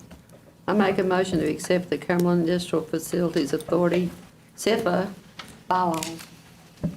Okay. And do we have a second? I do. Okay, we have a move in second. If no other discussion, all in favor, please say aye. Aye. Any opposed? Okay, we're moving on to item number 13. I think under item number 12, we still need Oh, to adopt excuse the me. resolution. That's right, I forgot. Yeah. Yeah. And that directly goes with item 10C that we talked about previously. Yeah. Just with the additional language adding the and/or to allow a non-authority owned facility to be able to participate in revenue sharing agreements. Okay.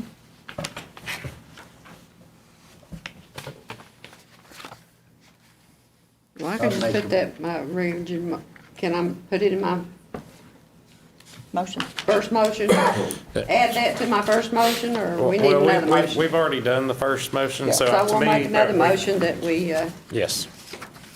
what do you call that, we? A motion to approve the resolution for modification Yeah, of Virginia motion to Code. approve the modification to the, Yep, thank you. I'll make that motion. I'll second that. Oh, she beat me to it. Oh, I'm sorry. Okay, if no other discussion or comment, all in favor, please say aye. Any opposed? Aye also. Now, thank you, Mr. Sturgill. Even though I had that laying right here, I just went right on by it. We're moving on down to item number 13, appropriation to Dickinson County Foster Children Recreation Fund. And I believe we have a letter in our packet from the director of David Moore down there. Do we have discussion? Does this letter need to be read into business?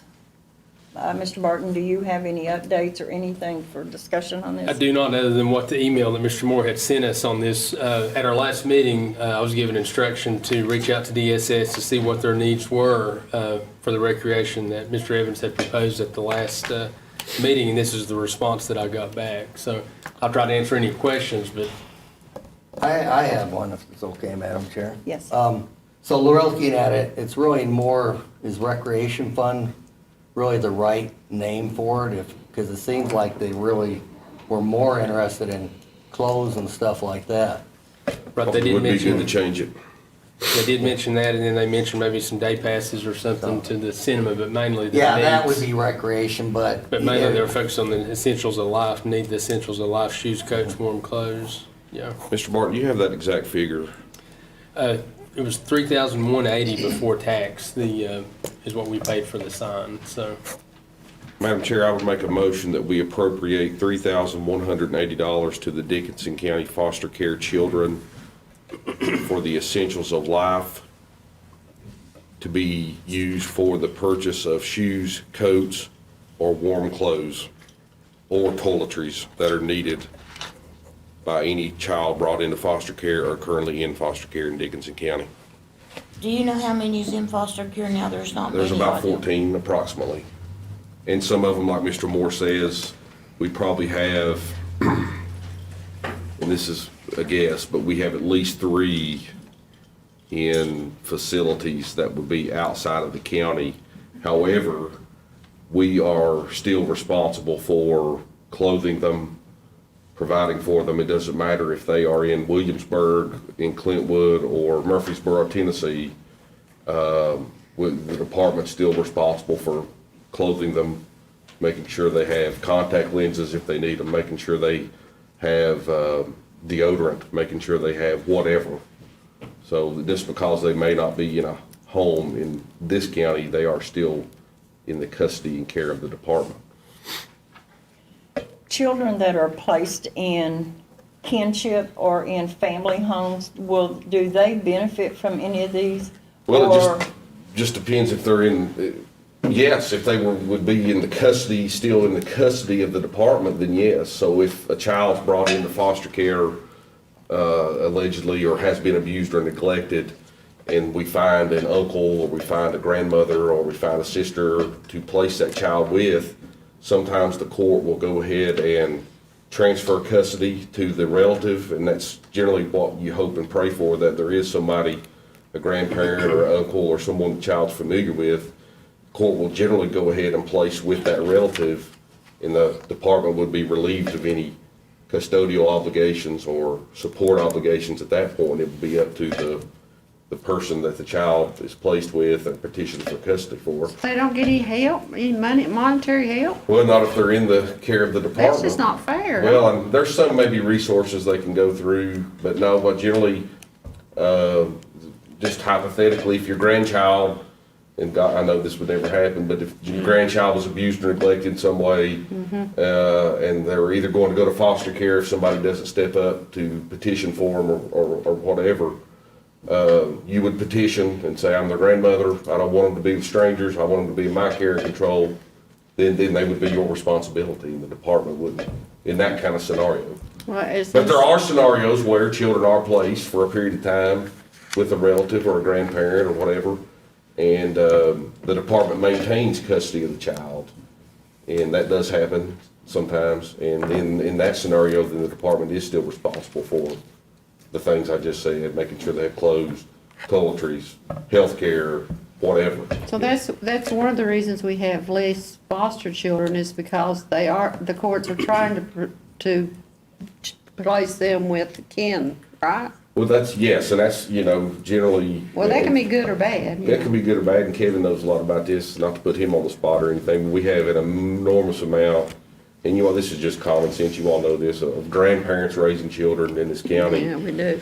I mean, I do work in all the counties, and it's not like it's unheard of everywhere else, but it's very obvious here, how many non-parents are raising children in Dickinson County. It's good, I guess, in one sense, that they're not in foster care or anywhere else, but it's also, I think they ought to get help. difficult. Madam Chair, I got a question. Okay. And I'm just confused, Mr. Martin. Who or what determined the dollar value of this cost? My motion was the sign, I made the motion, and I used the dollar amount you spent But on you the just sign. asked him a question, that's why I'm asking. Asked him a question about what? You asked him what was the amount. Well, that's what, determined that if you amount? recall, I think you were here at the last meeting, my motion was made to match the amount you all spent on the judicial center sign to this fund, and I didn't remember the number. So it wasn't based on a requirement, it was based on. No. Did I ever say it was a requirement? Mr. Evans, I don't want to disagree with you, but I want to make a statement. You brought this up because you were upset because we voted to put a judicial. I'm not upset. Well, no, but you I'm not upset. But anyway, that was the reason that you brought this up, is to match what we spent to put a judicial sign in front of the new addition to the courthouse. Correct. And I think And that wasn't a good reason to bring this up, in my opinion. And, there's foster children have been in my family. They're adopted now, but anyway. Well, if I may speak for my own motion. I Go would ahead. have wished that you would have done it for our senior citizens. I think our senior citizens program at social services, there are more senior citizens in the county than there are people in foster care. Well, why can't you make a motion for that? I mean, what's stopping you from making the same No, kind of I don't motion? want to I make did? a motion to put that in. But we should have considered. Well, why that- can't we make a motion? Were you talking about making one? No, I don't want to make two motions. What I'm saying is I made a motion as a board member and it can pass or Well, fail can or we not get put that seconded. into senior citizens instead of foster care? Would that, why is that? The senior citizens, Motion, what's on the board? Why is he talking from the audience? Why is he talking when this board's having dialogue here? It don't bother me. Is that appropriate or? no, I don't know who it is or whatever. Sorry, I don't Dave, think but so. It don't bother me. But I mean, is he a board member or? No, No. but he knows that. You know that. So my motion, and just so I can explain it, I guess more after I've already explained it in 2 meetings. Yes, I disagree with the judicial center sign. I'm not upset about it. But if this board, on the limited budget and monies that we have, can spend money on a sign when there's literally 2 signs already there, then why can't we support a good cause like what I made a motion for foster care children? And Miss Willis or Miss Luss, you all can make a motion for whatever you want. This Yeah, was my that motion. is open the door for everybody in the county to be Well, wanting then- $3,000. And Exactly. We can't afford that. Well, why do we need a sign? It's an unnecessary sign. Well, we've already been down that road before, John. Well, okay, but if you can make a motion to spend money on a sign, Why can't I make a motion on something that I Well, I have reasons for believe doing in? that, and I've tried to explain them, but I'm not against giving money to the foster children, Lord, Well, goodness no. Then vote no or vote yes, or don't second But it. I think Shelby makes a good point there. Josh, Seniors- I will second your motion, may it be brought to a vote. Mr. Sturgill? Yes. Mr. Evans is foster children lawyer, attorney at Social Services. Can he make that motion? If I mean, that's not something that we've discussed, but if it was a general appropriation, I know that he could not, as far as for the budget, but where it's a specific line item, I don't know of anything that would prevent that. It's not, how would it prevent, I'm just sort of curious, you voted, or were gonna vote to give yourself a $900 payment. I did not Okay. vote, I did not intend to vote. You spoke up before I had the chance to abstain. So so since you wanna talk about ethics, so where in this vote of this money going to the children, would it involve me in any way? It probably doesn't. Well, I'm asking you. I said it probably doesn't. Well, probably, where would it go to me? If it was specifically passed the way I worded She it? just asked for a request from Mr. Yeah, Sturgill. Madam Chair, if Yes. I may. She simply asked the question because every other thing to do with social services, you are. What every other thing?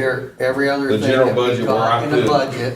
But what else? That's what I'm getting at. Okay. You have to abstain. I mean, I think. That's the only reason she asked. He does. Right, I think it was absolutely a legitimate two different question. things. But Yeah, I she asked also a believe that where it's a legitimate specific. I do too. Okay, I asked for clarification. I understand. I think Yeah. that's all right. Okay, if there's no other discussion, we have a move and second on the floor to appropriate to the Dickinson County Foster Children Essential Needs Program, changing it from recreation, in the amount of $3,180. All in favor, use a way of voting aye. Aye. Uh-huh. Aye. Any opposed? That passes 5-0. Moving on to item number 14. County reimbursement, county mileage reimbursement.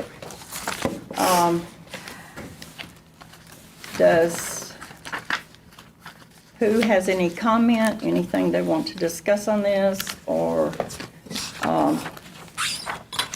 I guess this probably came to the agenda by Josh, by Mr. Evans, so I guess I'll ask him if he has an explanation for this being on the agenda. Well, I guess it become obvious that we don't have a mileage reimbursement policy. And since we're on the subject of ethics, we had a member that recently drove to Norfolk on a trip that was not mandatory or not voted on by this board for him to go, and then submitted a reimbursement request for, I don't know, it was $600-700, when I know it only took maybe $150 in gas to get there. That resulted in a windfall of about $600. So I wanted to look into it and come to find out, we don't even have a policy that allows that to happen. So that's why I wanted to check on it. I'm not sure how it's right, or how I could be questioned for benefiting abused and neglected children, and then a member can drive to Norfolk on his own voluntary basis, spend the night in the Hilton, and then vote to give himself a windfall of $700, when your actual costs were $100. So that, and we didn't have a policy. You've been on the board 6 years, and they don't even have a mileage reimbursement policy where you could bill that. And so that's why I've asked for it to be on the agenda. Madam Chair, may I He's done. explain on the policy? Yes. Yeah, Larry. Did we have a policy? Okay. think We do not we have a always have county policy. level policy for mileage. So how are we paying mileage? What I was told when I inquired with my staff on how we handle mileage reimbursement, what the policy was, that we follow the state policy, the state guidelines. So that's what I provided to Mr. Peters before the trip. But then subsequent, when we became aware we did not have a county level policy, I felt like we didn't need one. And so when you requested to add this to the agenda, I just took it upon myself to get some neighboring county policies and draft up something for us to kind of cover that gap, even though, we didn't technically have a Dickinson County policy, we just followed state guidelines. Was there ever a on their vote saying we follow state guidelines? Not to my knowledge. So we didn't have a policy then? Mr. Lawyer, is that right? I mean, we didn't have a policy. The board never voted to I was have a policy. thinking that we had a policy prior to 2011 in 2011, we got in a financial crunch, and the members of the board at that time voted that we would not turn in any mileage unless we traveled over 50 miles out, in a day's time, like out of the county. That we wouldn't take any because we were in a financial bind.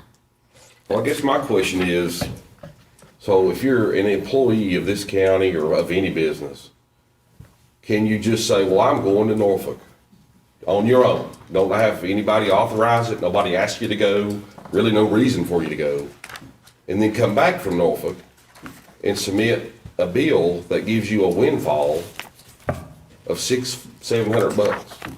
Is that what this board, can you just voluntarily say, well, I'm going to Norfolk, see you guys later, come back, give you the bill, pay my bill? We need to have some kind of guidelines on. I think that what this is the VACO meeting, and I've been to VACO meetings, but they always had them in Bath County when I went. I'm not going to Norfolk, that's too far for me to go. But what I'm saying was it wasn't mandatory. But anyway, it's very informative meeting for Dickinson County members of this board to attend, because you learn a lot of things. They have, and I know VDOT used to be there, and the head person of VDOT from Richmond was always there to take your questions, and it was very informative. I went and attended one meeting on drugs. Dickinson County was the only county in the Southwest Virginia that was lit up with the most deaths per capita of deaths in the county for drugs. And it was very embarrassing, to see that. Well, what did we learn from Norfolk this time? But it was a very informative meeting that I attended on that particular thing that day. It is an important meeting, but we always went to Bath County, which it wasn't that far to go. Well, I guess if this board wants to adopt that policy where board members can just go when they want, and then that's up to the board, but I want to have a policy in place at least. And Teresa always calls ahead to see if you're going and reserves the rooms. Mr. Correct. Peters, you've been trying to speak. Yes, okay. I guess I'm gonna start out, I believe we discussed who was going to this in a board meeting. So it wasn't that it was unknown. It became important when you didn't get chairman last month. But I don't know, where did I discuss? Wait a minute, I'm Well, talking. you're not gonna speak to me, you're not allowing me to respond, so if you're gonna speak to me, then I'm gonna speak back, sir. You've been speaking about me for the last 10 Well, then, minutes. do whatever you want, but you're not gonna say something to me and then you're not Well, respond. I think I got the floor right, Madam Chair. I don't know if you do. or Okay, not. now let me ask something, and if I got this wrong, I apologize up front. Jeremy, you previously told us you got your deputy certified. How did you get that done? Because took a while for that to happen.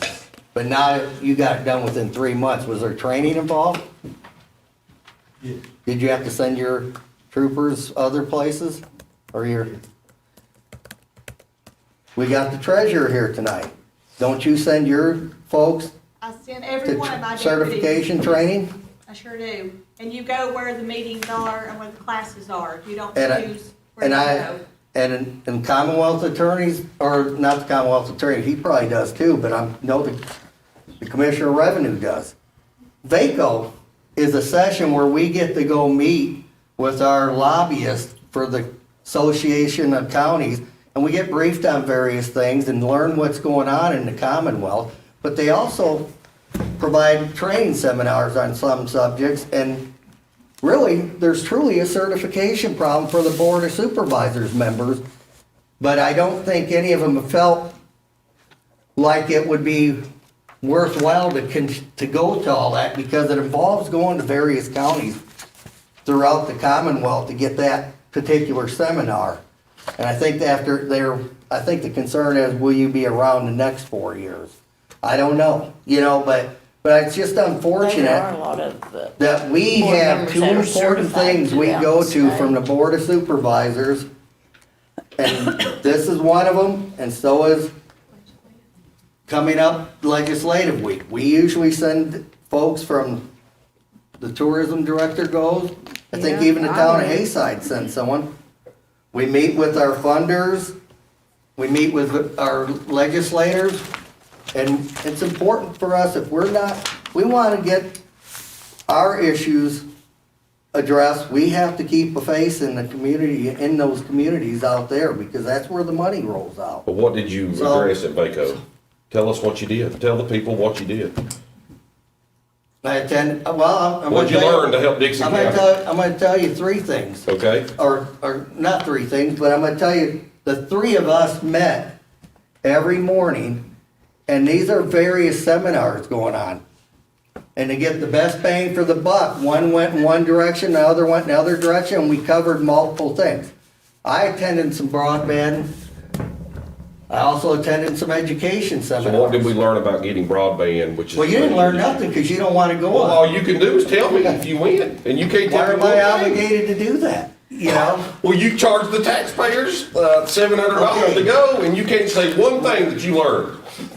Not one thing have you expressed from that meeting that's benefited the taxpayers of Dickinson County. Maybe we haven't reached that point yet. Oh, okay. Yeah, Big good so- secrets coming. Yeah. Big good Maybe secret we'll for the discuss county. it during the budget. Madam hearing. Chairman, may I say something? Yes. I think it's up to each individual. I don't think Ron did anything illegal by what he did.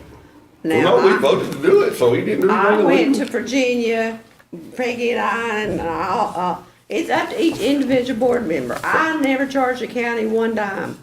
I paid it out of my pocket. I can't wait to learn all this secret stuff, though. Well, it ain't It's gonna be secret, great. I don't care, I don't take anything, I did not take one dime. I say, I paid, Joe went with me, we paid everything out now.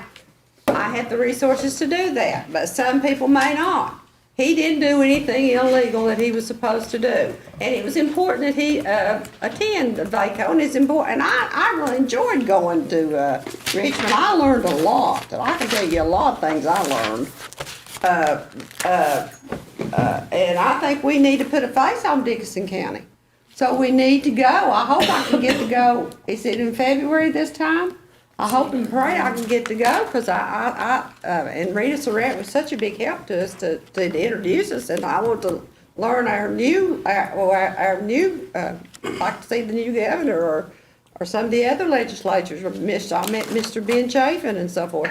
So, it's not anything, but it is a personal choice. Any board I sit on, or I've received not one dime, and I'm not going to. It's my choice.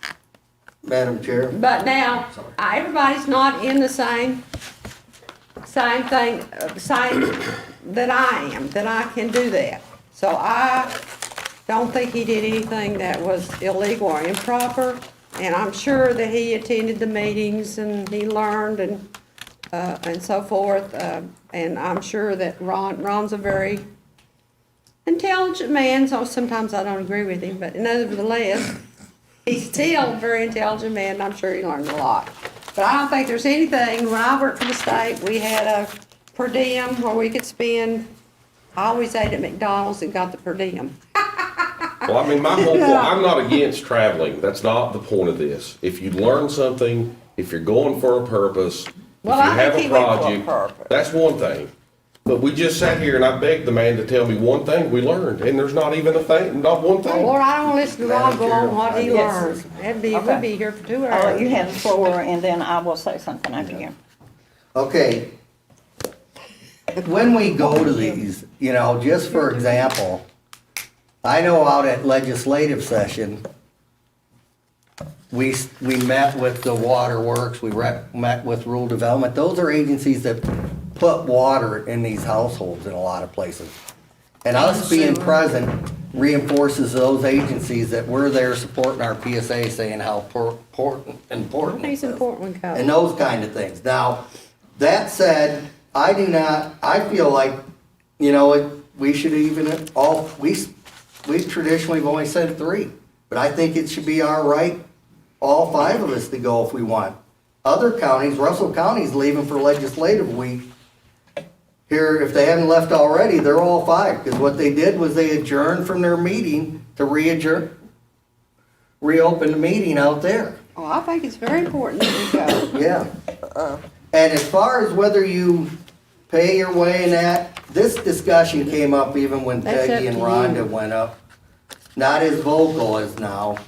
It came up when you guys went out legislative week too, because he was not happy with Well, they that can't either. have- I never spent a dime the county But the money. problem is, we do not want to set a precedence where we're gonna expect an elected supervisor to have to pay everything out of their pocket. We're not really doing this job for the payday anyways. It's not that big of money. Previous term, when all this came up for the legislative week, we had a board member sitting there agreeing with Josh when he came before the board then, complaining. And then the guy asked, how much do you make a month? And the guy goes, oh, that's not even worth it. You keep this money. You do what you gotta do. When he heard, and I'm not trying to make it sound like money's an important issue, but we do not want to make it so that our own people are handicapped, because when you come into this job, these new ones have learned a lot, just like I have, and I'm still learning, because you don't get exposed to it all in one term. You have to get exposure to learn some of the things that are going on. So, that's all I've got, Madam Chair. Okay. I attended a class or a meeting on Dominion Energy. And Dickinson County, with this agreement that they are working on to put out here, going towards Pound, that was mentioned in that meeting. At a meeting that I attended that Terry Kilgore was the chairman of that meeting. He asked how many people from Southwest Virginia have came to Norfolk for this meeting. And there was people there. I mean, he recognized Southwest Virginia. And then I attended another seminar on health. And I thought, well, I'll go to health. I'll understand that. And it was behavioral health. I thought, sure, I don't know anything much about that, but I did learn how numbers have increased, how with COVID in the last 2 years, how beds is overflowing, how hospitals are not open for these people and the issues. And I mean, I enjoyed it. It was 8 o'clock to 5 o'clock, and you go to dinner at 6, and that was it. I mean, you had to go get your own dinner, but anyway, the first email, and I'm not saying this to slash Mr. Evans, but I just want the public to know that the first email that was sent to us board members was June the 11th about the VACO meeting on November 13th, 14th, and 15th. I answered that email on the 21st, and I said, and I didn't print my email, but I can provide anybody a copy. If no one else has selected to go and you still have an opening, I'll go. But if someone else wants to go, you can take my name off, is what I emailed Teresa on June 21st. At our October board meeting, Ms. Lyle gave us a paper that we had to vote that with Larry, Mr. Phillips, and Mr. Peters and myself attending, only one of us could vote. This board voted for the vice chair, since she was going, to cast that vote. Yeah. Nothing was said that we couldn't go. Nothing was said, nothing. I was gonna go, but Joe was sick. Right. Yeah. Yeah, it was me and you. Madam And I Chair, remember that meeting where you were to be our spokesperson. Yeah, and I believe if we could go back to We the only minutes, had one it's vote, probably and, 5-0 for me to vote. But anyway, Madam Chair, yes, also, was it not last month that this mileage thing was in the packet? That the expense was one of the checks? I didn't see it. It was there. I Obviously. saw it. yes, Yeah. it was in the December packet. Or maybe. Well, I'm not saying it you wasn't there, I'm saying I didn't see it, is what I'm saying. It was there. So you But- already voted and approved I wish I that? would have. Are Yeah, I'm there, ashamed of it, that's kinda why I'm doing this. Read your package. Well, I guess we will move on. Are there any other comments to draft this We already travel took care of it, policy so why do we have, I mean, that let's move Mr. on. Barton has put together for us. Well, we still need official approval as far as for I the guess my policy question is, itself. how does this going to be applicable to board members? I mean, do they just use it whenever? As far as right I don't now, see anything this, specific. this policy is intended to be for county-appointed and elected officers may authorize and approve their own travel within budgetary constraints so long as the requirements of this policy are satisfied. And the scope is this policy applies to all employees, volunteers, and appointed or elected officers of Dickinson County. Of course, in the policy itself, before any travel is taken, it has to be approved. There's a form that gets submitted for a travel authorization form. That form would be submitted, and, you know, if it was the treasurer's office, for instance, you know, the employee would fill it out, and then, you know, the treasurer would have to sign off first, then it would come to the county administrator for approval. And then there's a process that everything goes through, how the expense reimbursement works at the end, et cetera, et cetera. You guys will have to let me know how the board wants to be, because I can't approve trips for the board. Right.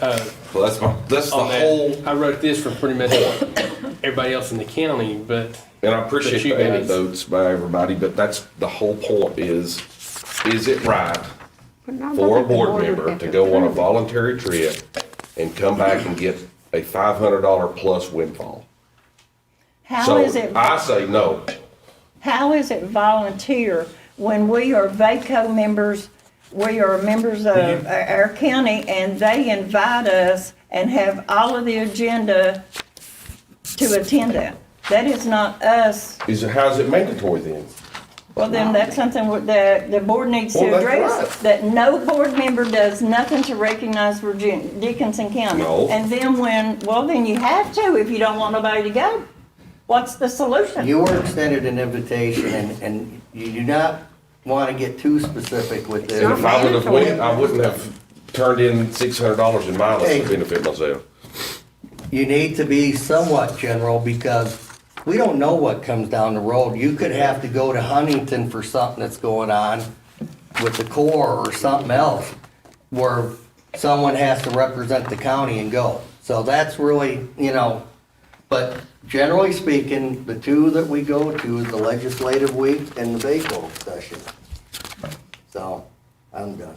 Madam Chair, if I might, as far as with the board trips, it may be the pleasure, whatever the pleasure of the board is, but it may be that for future board trips, that might be an agenda item to be approved by the board ahead of time, who is going, and what the But that's anticipated Definitely expense would think be. that that should be. And I'm fine with And then that, this but policy can every, handle everything under me. I can handle those, but for you guys, I'm I would fine like with that, that. but everyone was invited, and the response, and this was known and even discussed in a meeting that we were going.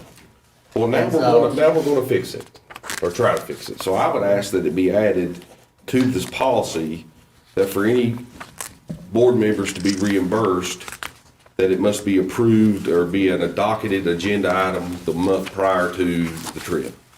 That's what I'd like to see. I think that cures it, and then it's Isn't our over. meeting in But Mr. February? Barton, February? everybody in the county takes trips. I mean, every department takes trips. Yes, ma'am. Angie says she sends her people. They turn in mileage, correct?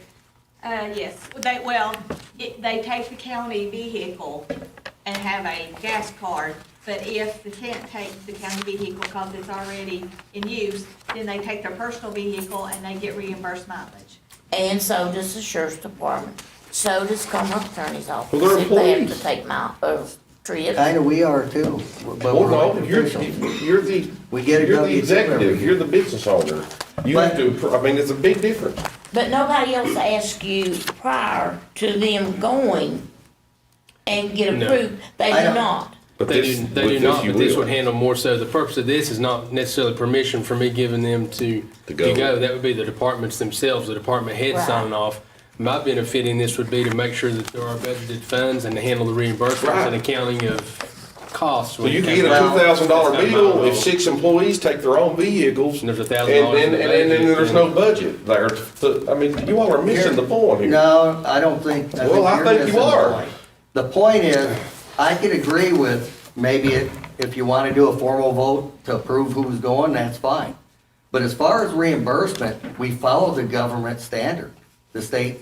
You'd still fall under this Yeah, policy. and we don't, and there's no voting on that. We follow the state standard. And that's just the way it should be. You shouldn't ask a Board of Supervisors member to be any different than an employee going on these. Well, that's good. That's to know.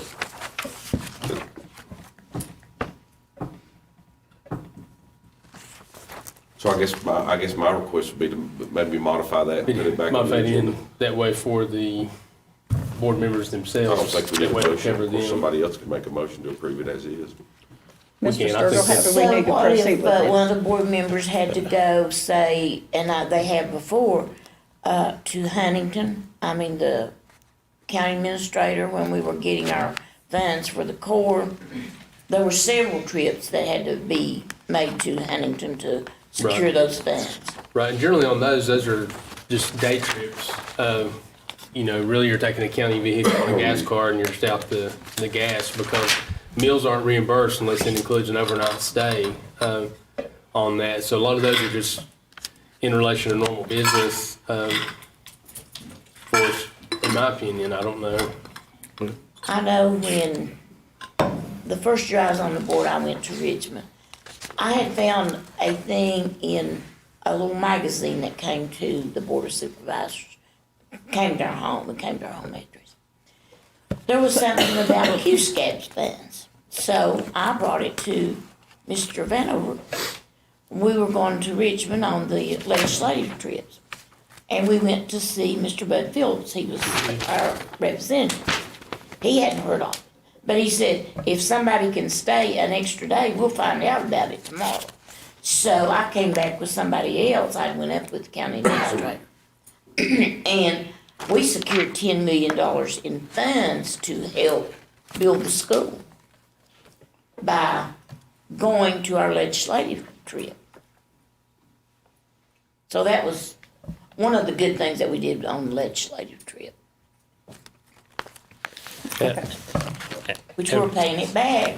It had to be paid back, and we're making payments on it. So what you have before you is obviously the policy.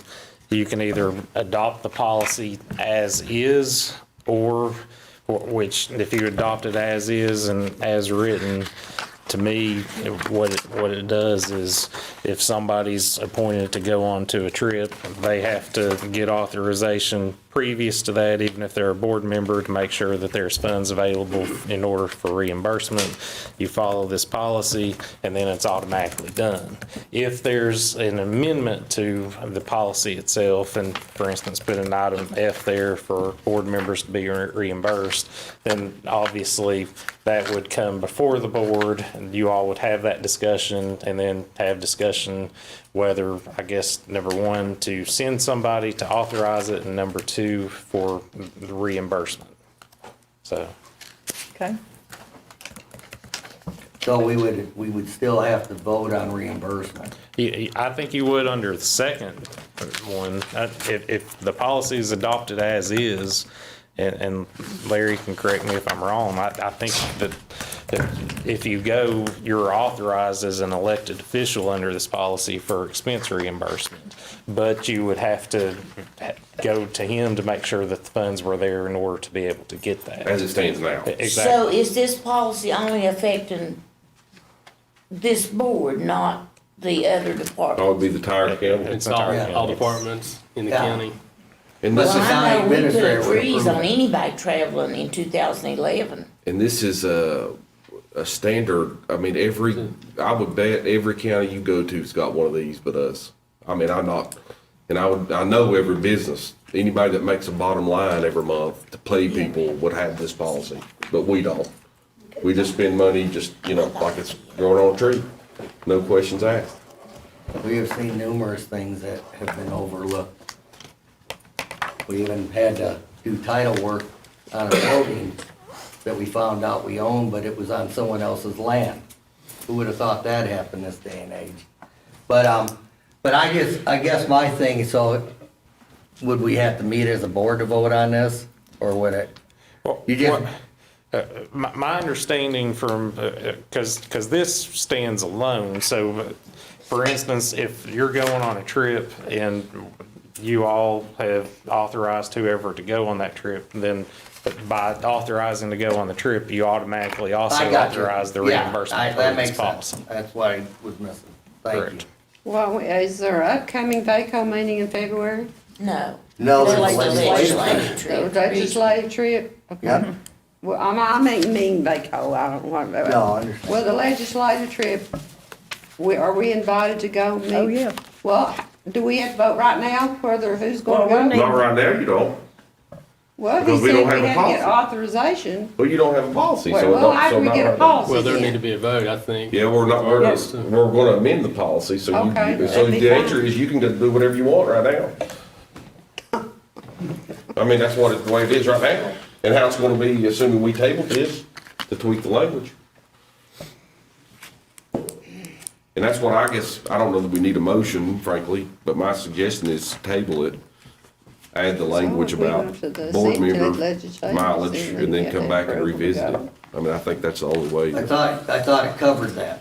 Well, and under that, if we make that amendment, then basically, if it's a board member trip, I think they would still, would they just still said he fill didn't the want authorization form out, and the board would approve their He trips, didn't want you all, basically. If they're doing him to have to anything. authorize your travel. You see what I'm saying? With this policy, if you wanna go to the legislative session, he has to approve it. And that puts him in a bad position.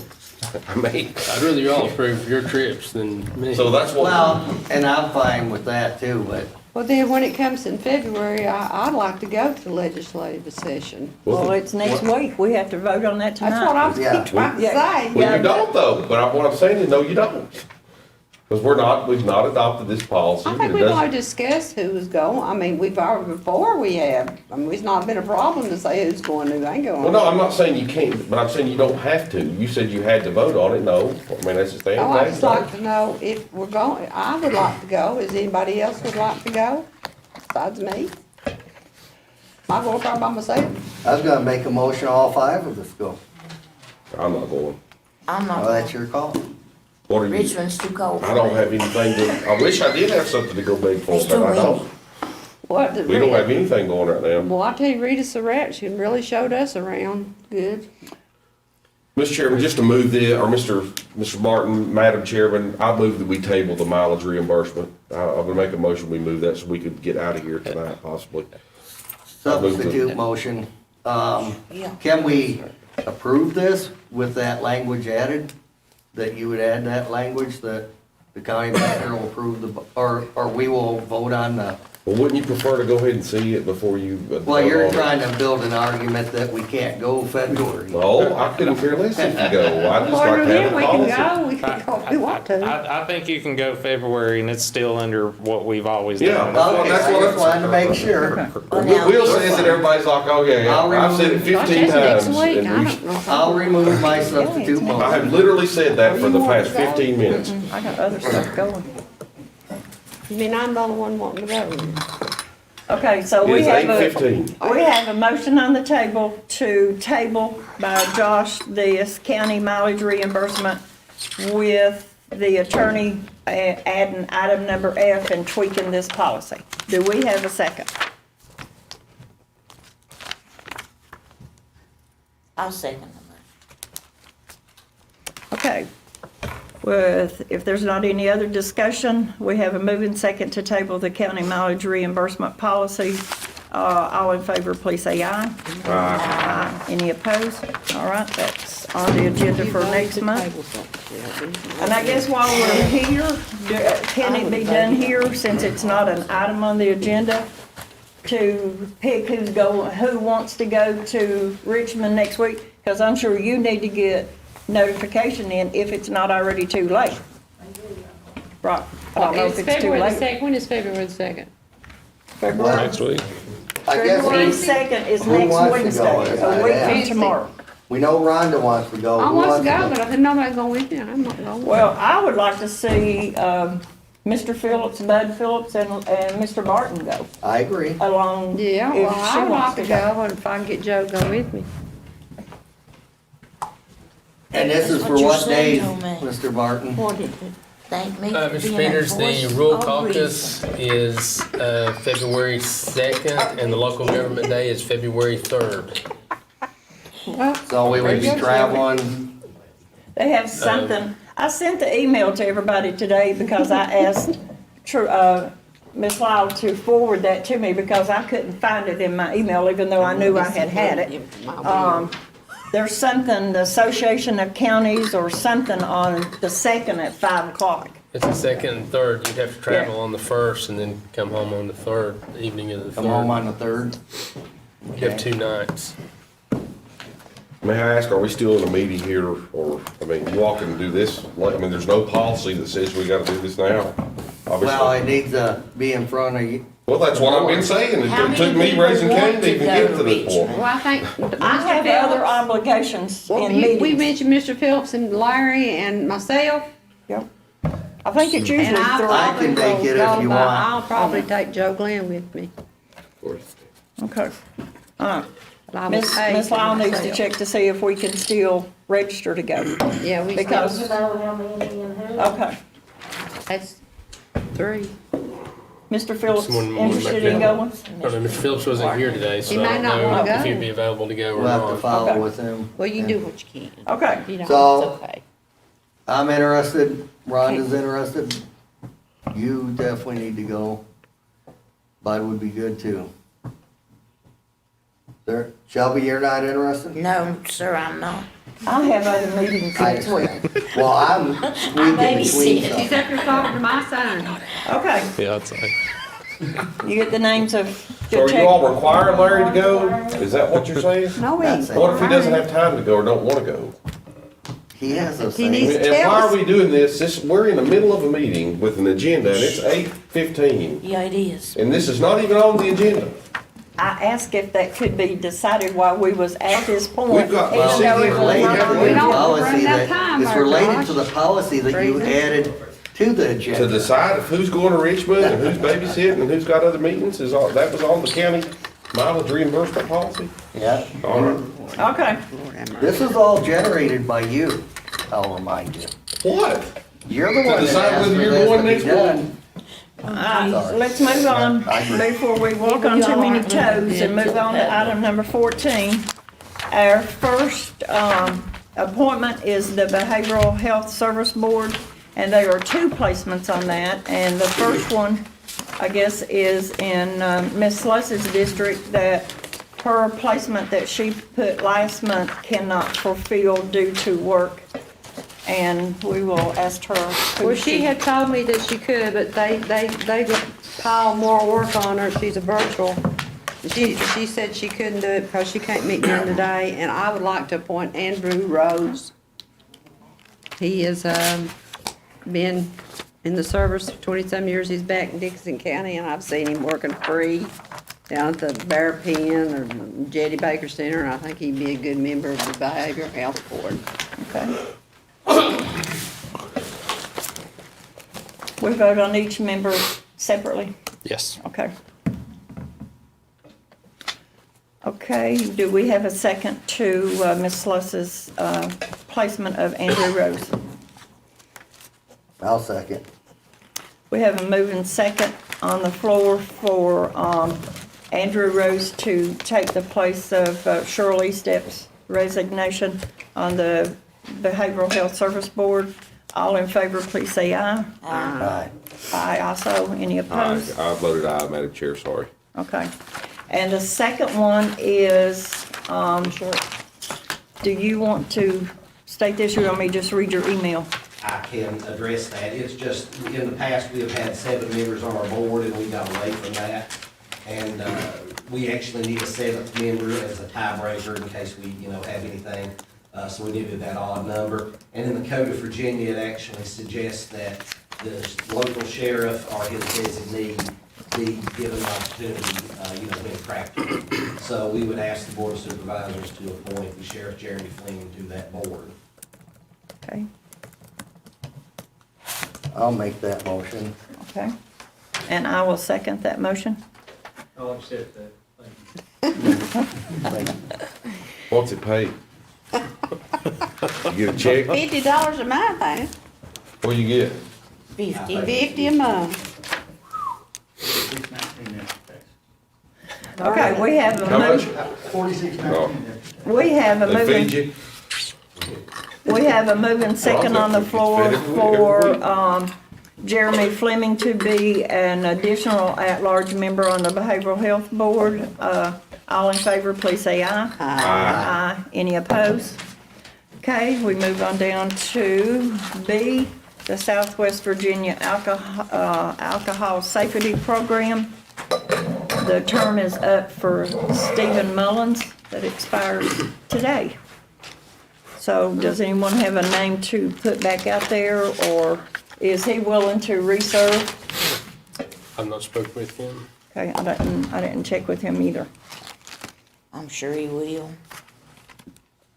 I did go back through my board appointments, and most all of the appointments that's in mine, has it been attorneys or whatever, so. Yeah, that's what I He is thought. an attorney. I kind of jotted something down, but I will, but I don't know if that would be appropriate. I don't, Yeah. whether he could even do it. No, How about, Yeah. I don't think that'd probably be appropriate from my standpoint. No, I didn't think so Cynthia either. Short, Right. how about her? She- But I felt like she did usually as an attorney in there. Sure. I would like to make a motion, we put Stephen back on it and move on. I'll second. We're wasting too much time. Second. Well, I don't know that we're here too much longer than what we've been here before, but anyway, we have a moving second on the floor to reappoint Stephen Mullins to the Southwest Virginia Alcohol Safety Program. All in favor, please say aye. Aye. Any opposed? Aye as well. Number C, Cumberland Plateau Planning District.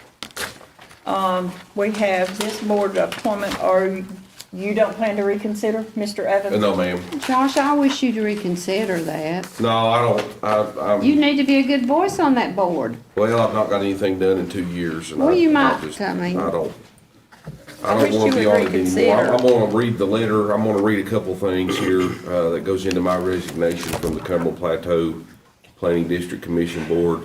This is I'm gonna read 2 messages, but these are messages I get literally almost daily from my district and all over the county. Mr. Evans, I have some great job opportunities that all require teleworking capabilities, of which I do not have here on Bear Pen. We applied for Starlink on their website in January. We've not been able to get the equipment.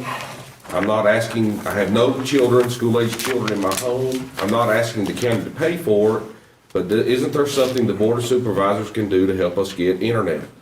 I do not have school children, again, like I said. I'm just a working adult paying taxes, trying to get a better paying job. Here's another one. I live in the B section of Dickinson County. I'm a teacher and also will be taking classes starting next week. These classes will be online. I have HughesNet, which is horrible. I've called Point Broadband numerous times. Each time they had said they would call me back. I also talked to a representative at a sign-up event. I have yet to get a call back from anyone. It's my understanding that they are 6,000 feet from our house and that there's a line run underground that was for business. I really need a more reliable internet service. I thought with all the grants Point Broadband was getting that everyone will be hooked up. I would sincerely appreciate any help you can provide. And that's about at least 5 a week that I get from all over the county. Cumberland Plateau Planning District Commission got $16 million from the body, the Virginia Telecommunications Initiative. Dickinson County was to receive millions of dollars in broadband access from that body application. We spent thousands of dollars of our own money submitting our own body application, trying to do our own broadband internet connections in Dickinson County. We were turned down from that grant award because Cumberland Plateau had a competing application with 3 other counties, and so we couldn't even bootstrap this problem ourselves because of Cumberland Plateau. I'm going to read a letter that I sent to Mr. Baldwin, the Executive Director of the Cumberland Plateau Planning District Commission, that details more specifically why I do not want to be a part of that entity anymore. Dear Jim, please accept this correspondence as my resignation from CPP DC Board of Directors.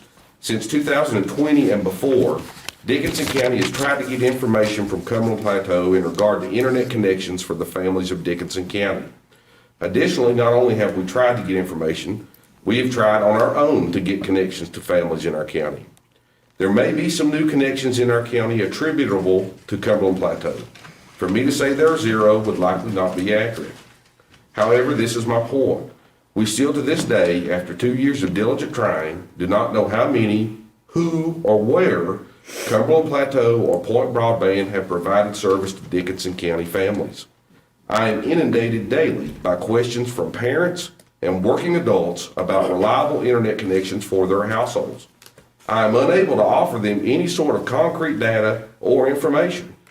If I email Cumberland Plateau or Point Broadband, it is days and/or weeks that I wait for a response, if I even get a response. The ultimate gut punch came recently when I randomly learned that Cumberland Plateau Executive Board, which I'm not a part of, took taxpayer money and spent it on a lavish, all-expense-paid trip to Portland, Oregon. It was hilariously explained to me that the Cumberland Plateau representatives gave a broadband presentation to groups 3,000 miles across the country. I would be thrilled if Cumberland Plateau representatives made a simple 1-hour trip for a broadband presentation in Clintwood, Virginia, and assure the citizens of Dickinson County of when, where, and how they will receive high-speed internet to educate their children and provide for their families. Ron Peters, a member of the handsomely compensated executive board, attended this Portland, Oregon trip in October 2021. I have carefully reviewed our board meeting minutes from October, November, and December respectively. Nowhere in those minutes have I seen where this trip was mentioned, where information learned from this trip was used to benefit the citizens of Dickinson County, or where it was ever mentioned to our board officially that Mr. Peters went on this trip to advocate for Dickinson County or Cumberland Plateau. For the reasons stated above and others, I must respectfully resign my affiliation with this organization. I also intend to carefully evaluate the annual appropriation to the Cumberland Plateau. Those monies that you use to travel on could be better used for our law enforcement, sanitation workers, and our teachers. And that's how I feel about it. Madam Chair, I would like to speak if. And I do officially formally resign. Yeah. Okay, go ahead. Well, do we need to first accept his resignation somehow? Well, let's first do that. Okay. I make a motion, we formally accept Mr. Evans' resignation. I'll second it. Okay, we have a move and second on the floor to accept Mr. Evans' resignation from the Cumberland Plateau Board of Directors. All in favor, please say aye. Aye. Aye. Any opposed? Okay, Mr. Peters? Okay, I've been on Cumberland Plateau since last term. And this was a tough negotiation that took several years because BVU was ripping the CPC off, and it finally came to resolution and a new company was swapped. From Sunset, it went to Point Broadband. But the whole point was the previous guidance for this internet was businesses only. There were a few residential that I found out that got it at the time, but from that point on, when that agreement was made, they moved into residential. Now, it still took a long time to get any movement. They really only started installing in our county around last June or so. So I want to go ahead and read this.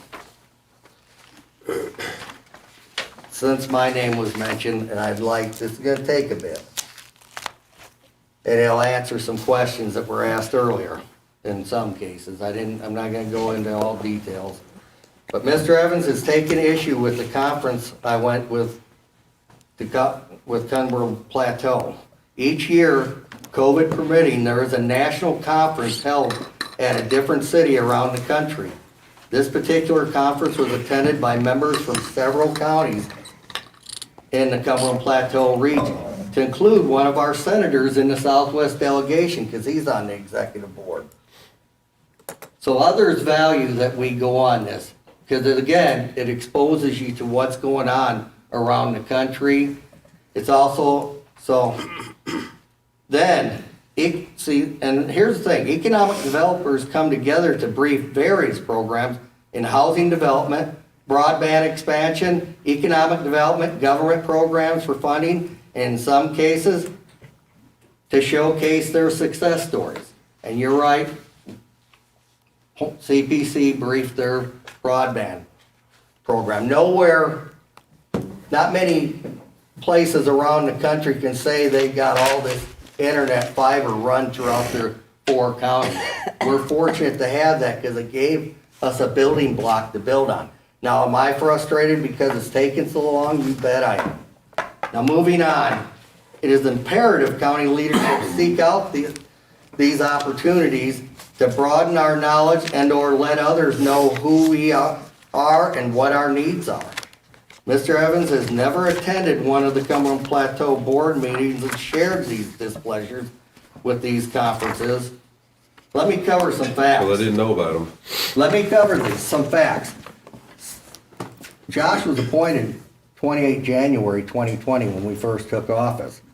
We've had COVID shutdowns for a little bit in the beginning. We've had 8 full board meetings since then. Mr. Evans was, and he's attended 3 meetings to date. I share Mr. Evans' frustration with the lack of detailed information on Point Broadband's progress in the county, and I push Point Broadband for more information each time we meet with them. Even Shelby's been there, and we have. I have to compliment her. She's pushed too. In each of the broadband sessions I've attended, I raised these same concerns and pushed for better information. I pointed out taxpayer money is paying for a lot of this. And we deserve more detailed information on what they are doing. We need to know what will be covered and what was left out so we can plan and seek out resources to help folks like your constituent in Bear Pen that are not covered. They may or may not be covered. Basically, the monies they've been appointed for are going strictly to uncovered or underserved areas. And I'm not happy with the communications piece, but it's the main area that's not, and this is kind of why I told Larry when we were looking at Starlink to look at your area, Rhonda, because the Comcast footprint puts you at a disadvantage. Your area is a disadvantage because they can't apply for that kind of money for that area if it's in that footprint. I sat through well, our biggest thing is I don't want to put money into something that Point Broadband's going to come in with something better and cheaper and just we've wasted the money.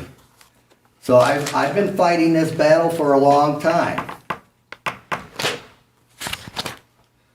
We are not the only ones with these concerns. The conference that was talked about at VACO, I attended the broadband conferences, and there I was making sound bites on what I seen that was wrong with this. I even brought up the fact that now if your goal is really that every household will have internet, then you better start working on something to help the lower income families pay for the monthly service. Because $70 a month can be pretty steep for some of our lower income families. And I pitched it in us as in rural Virginia. And then an urban person spoke up and said, we got the same problem inner city too. And I believe that wholeheartedly. I also, even though our program was showcased out in Oregon, I also sat in there when another place in Ohio spoke on their program. And I liked his approach because this is what we tried to do with the whole BVU sunset deal in the beginning, is not be sidelined with the monopoly controlling it all. Ohio's open technology, all internet providers can participate. And they're not as far along as we are. We had this already built previously from the EDA. So the slowness of it getting to our households, it's coming. I can't, I'm still hammering on it. Now, to add to this, I do believe my words are being heard in some of these places because I attended a contract for the latest body award the 13th of January with Mr. Barton. And I'm happy to hear, because when I called DHCD about this previously on the first grant, because it's evolved to where I started stepping outside of Cumberland Plateau and asking questions. When I asked DHCD, they said we didn't really have that criteria in the contract when they did. to make them required to tell us, because they cling to the fact that this is proprietary information and they keep it close hold. They've only recently started giving us a little bit of information. So DHCD's listening and they're hearing it from others in the Commonwealth too. The latest contract that awards $23 million plus other contract contributions from Point Broadband, they're contributing. Cumberland Plateau's contributing. I just gave you the total from Body. This award is set to be completed by December 2024, so the other one should be done before that. 90% of the county is what they're expecting will be covered by these grants. Now, in part of this contract, one of the things is they're required to provide monthly progress reports to DHCD. So hopefully we'll be able to get access to more information. I even reached out to DHCD to get a map, and it wasn't a great map, but the latest map was a lot better that you got, Mr. Barton. This award is, I already said that, on a positive side, the latest award requires Point Broadband to do those monthly reports, something the grant folks did not have in the first award. Another concern I previously voiced was the affordability of the service for our lower income families. The latest contract allows, or they identified there will be in it, and this is open to all internet providers, a $30 subsidy for lower income families. So if Hillcom, Comcast, whoever the provider in their area, if they're lower income, they'll be able to get up to $30 in subsidies to pay the monthly service. They also have a line extension program, because the other thing, and you see this kind of in our water PSA, where you notice the house at the very end may not have gotten county water. You end up in the internet that way, because if it's over 2 ridges and way out there, it's not cost effective for them to provide the internet. This is a program where they can apply for separate money to extend it further to those folks. These are things that are coming down with this new contract, and it involves not just DHCD, the federal government's involved in some of it too. Now, just so you understand what Cumberland Plateau provides, because there's a lot of that in question tonight. January in 21, $16 million DHCD grant from the Virginia Telecommunications Initiative, Body, to further expand broadband in the 4 county regions. January 2022, the one we just attended, $23.4 million to expand broadband in the 4 county region. There's also another thing called the Connect American Fund that's also going into this geographical area, and we have a pathway in it where it's also unserved, underserved, that they'll be working and installing in. So they got all this going on with broadband. But I want you to know, broadband is only a part of the services and benefits that Cumberland Plateau provides our county. Let me cover some of the other accomplishments in this county. CPC worked a $5 million grant to extend the sewer a few years ago up to Georgia's folks and Red Onion. That's how that got there. August 2020, CPC wrote a $500,000 grant, ARC-AML, to prep the 30-acre industrial site at Red Onion. This particular item would have been missed if Jim Baldwin and the Cumberland Plateau staff had not worked this, because it wasn't getting worked. CPC also sponsors grants from the Southwest Virginia Water Fund and Coalfield Water Development Fund. October 2020, $100,000 this county got through that for PSA water line extension project. We were there approving that. May 21, $267,000 water line expansion project. September 21, $133,000 Backbone Ridge Low Gap Water Project. And there's other ones where they worked on a pump house and all that. Ron Phillips calls me or Shelby, and Shelby usually knows anyway, because she's on the PSA board, that we need to be there to support these. We're there anyways, but he gives us a heads up. There's the CPC revolving loan program where businesses or business wannabes can apply for a startup loan, low interest loans, and we've given away $589,000 in the last 6 or 7 years for those kind of projects in Dickinson County for those businesses. Some of these loans these businesses don't always make it, but for a short while they're doing good. COVID kind of ruined a lot for us, and we've got to recover from that. But the fact is, Cumberland Plateau was there to help them get started. Finally, we have the Cumberland Plateau Regional Opportunity Program. Just finished campground in Hayside, Thunder River.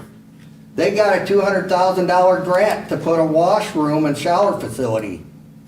They don't have to pay it back. It was approved. It was kind of a lot of tug of war to get it approved because it's on a private person's land, but our IDA staff was able to get it fixed and get it in there. July 21st, $50,000 for the Clintwood campground was approved. So that's been approved. Whether they're gonna take it, I don't know. $25,000 feasibility study for Clinchco's Tiny Business Village. So these are all things that we get through Cumberland Plateau. And some of the programs run at Cumberland Plateau, the other planning districts don't have. So I wouldn't say it's a waste. I would say that it's unfortunate. I don't like the situation with the point broadband situation, but it's coming. We gotta be patient, and they are starting to release more information. So what do I tell the lady on Bearfield after all that? Who's trying to get a better job and don't have If any? you got an address, I would send it to Jim And I Baldwin. did, and I didn't, I mean, Mr. what's the matter? I would say this, that when I started trying to get broadband to my district, I guess it took me over 4 years to actually get the first thing started, which was Dr. Ralph Stanley Highway. And then they went to Brushy Ridge, and Scott County got the grants to do them. And then they came to Caney Ridge. And even they built some out themselves just in the last year that they missed on the first round. But they went back and built out when people requested it. But now they can't get any more grants because Point Broadband has everything sewed up in You're talking about Dickinson Scott County, right? Scott County? Yeah, Scott County Telecommunications is who did mine. But it took me approximately 4 years because you gotta get poles, power poles changed that won't hold the cable. You gotta get permission from the AEP to attach. It takes a while. It's not a fast thing, and I know Point Broadband is really working. But I will agree that Point Broadband did not start in Dickinson as soon as they should have. I will agree to that. And I really have cobbed them over it, and they know it. I do Ron want to knows. clarify something for you, Shelby, because you may not have known this, but that, nothing to disagree with what you said, but, one of the issues that came up during the last body award, and we didn't have this issue, is some of the other counties, other internet providers challenged the award. So there's gonna be delays in some of those other counties because, and where they challenged something is like, I said it had to be unserved or underserved to meet a certain speed standard. And these other ISPs indicated that, well, we already have that service at that speed there, so it's a challenge. We didn't have anyone from our county, other ISPs, challenge this one, so ours was clean. We get, Point Broadband gets 23.4 million to start installing when they get to that part of the body grant. So in 2 years, we've had 2 body awards, one 16 and one 24 million. Right? That's what you just read off there. So how many connections to families in Dickinson County have we got in 2 years? That's proprietary information, I'm told. And that's my point. Yeah. There's several. I don't like it, but that's what I'm dealt with. Do we know where they and are we can't now, force it. Larry? We don't know anything. According to this email that I printed off that I got December the 8th, They have Dickinson County listed as Greenbrier Phase 3, Nora Field Engineering is complete and is currently in the architectural phase design. Construction will begin in December of 21. So is that true? Is that happening? I don't know. They're coming And I don't know across, what they call Nora, because I don't see Well, I them in don't Nora. either, right? I mean, I No, agree. what they're doing, they're coming across Carter Stanley Highway, and they're coming all the way down to those Frenchies and going, that's north, Okay, correct? yeah, because I don't see them in that. Then they have Ralph Stanley. Field engineering is complete and is currently in the architectural design phase. We anticipate a construction start date of 1/31/22.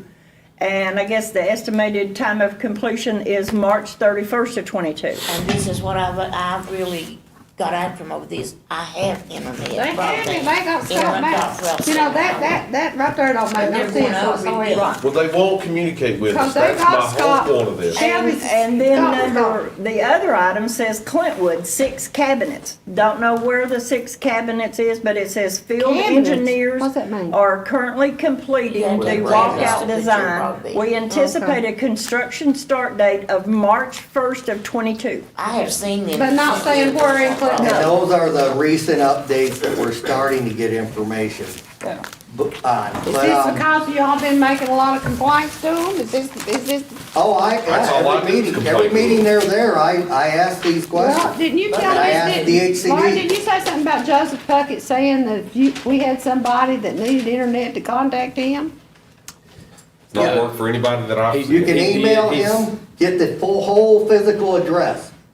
But I want to keep, and this is something we said at the contract. Is it realistically possible? You can go and do it, and I should encourage you to do it. But if we start hundreds of them, you're probably not getting responses. I mean, I will tell you, up till that meeting, I wasn't getting any, and I was told I could email that address, so I did. But I also reminded Mr. Baldwin that first, the one address I'm sending you, I sent back in May. So I got an answer that day. He sent me, so there's information starting to flow, and like I said, the second body award, they will be required to tell us more information. Port Broadband was out here on Industrial Drive as I came to the board office. They've been working about 3 weeks through this area, so. Madam Chair, I make a motion, we appoint Rhonda Slush to fill the unfilled term of And I'll my second previous that. employment. We need to see if she's willing to. I'm willing, but I sure would wish you'd keep it, Josh. Rhonda, maybe you can do better than I can. No, not honey, sweetie, I can't. Okay, we have a moving second on the floor to replace Mr. Evans on the Cumberland Plateau. And by the way, it is an elected official spot. So that's why we've not reached out to anybody. Well, I had a backup plan, because if we don't have one, then we could go another way. okay. But thank you, Rhonda, you're accepting it, right? Yes, sir. Yeah. I'll do the best I can. We have a moving second. All in favor, please say aye. Aye. Any opposed? Okay, moving on to number 16. No, we're not. I checked it off by mistake. I forgot. We're still on number 15 on appointments, item number D, the 9th District Development Financing. Rita Surratt, and I'm not sure who the Carl Mullins is. Is that the Carl Mullins? He used to be in the break. Not at the He's podcast. down at the Oh, break. okay, all right. Used to He's be not Drake's there park no more, superintendent. though. I have talked to Rita, and Rita says she will serve again, and she is treasurer of this board that works with People Incorporated. Carl's been on it for a while, too. Yeah. Where's he live now? I don't know. I'm sure he will. Yeah, she said he was an And he alternate, still so, lives in the break. He does. I make a So- motion, we reappoint those two. okay. And do we have a second? I'll say, Okay, we have a moving second on the floor to reappoint Rita Surratt and Carl Mullins to the 9th District Development Finance Incorporated Board. All in favor, please say aye. Aye. Any opposed?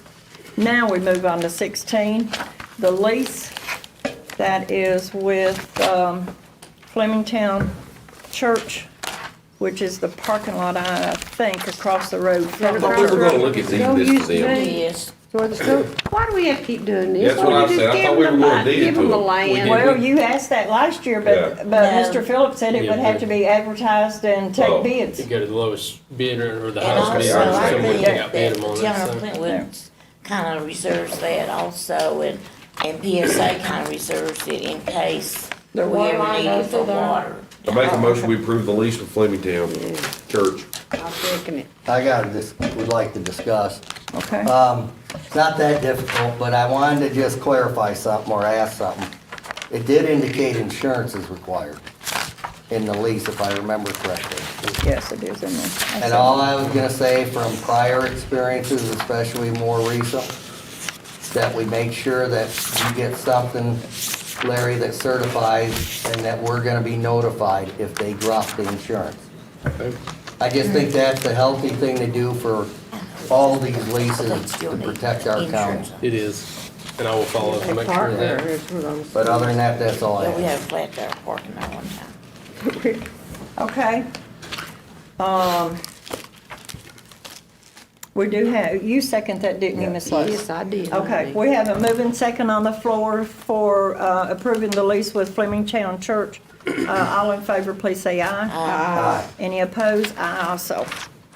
Okay, number 17. I don't think there's anything in their packet for There's not. 17. There's not. You got it? Madam Chair, Huh. I can explain that, Mr. Okay, Madam Chair. go ahead. Okay. Madam Chair, members of the board, the former soccer field, when Dickson Youth Soccer used that area, there's a fence down there.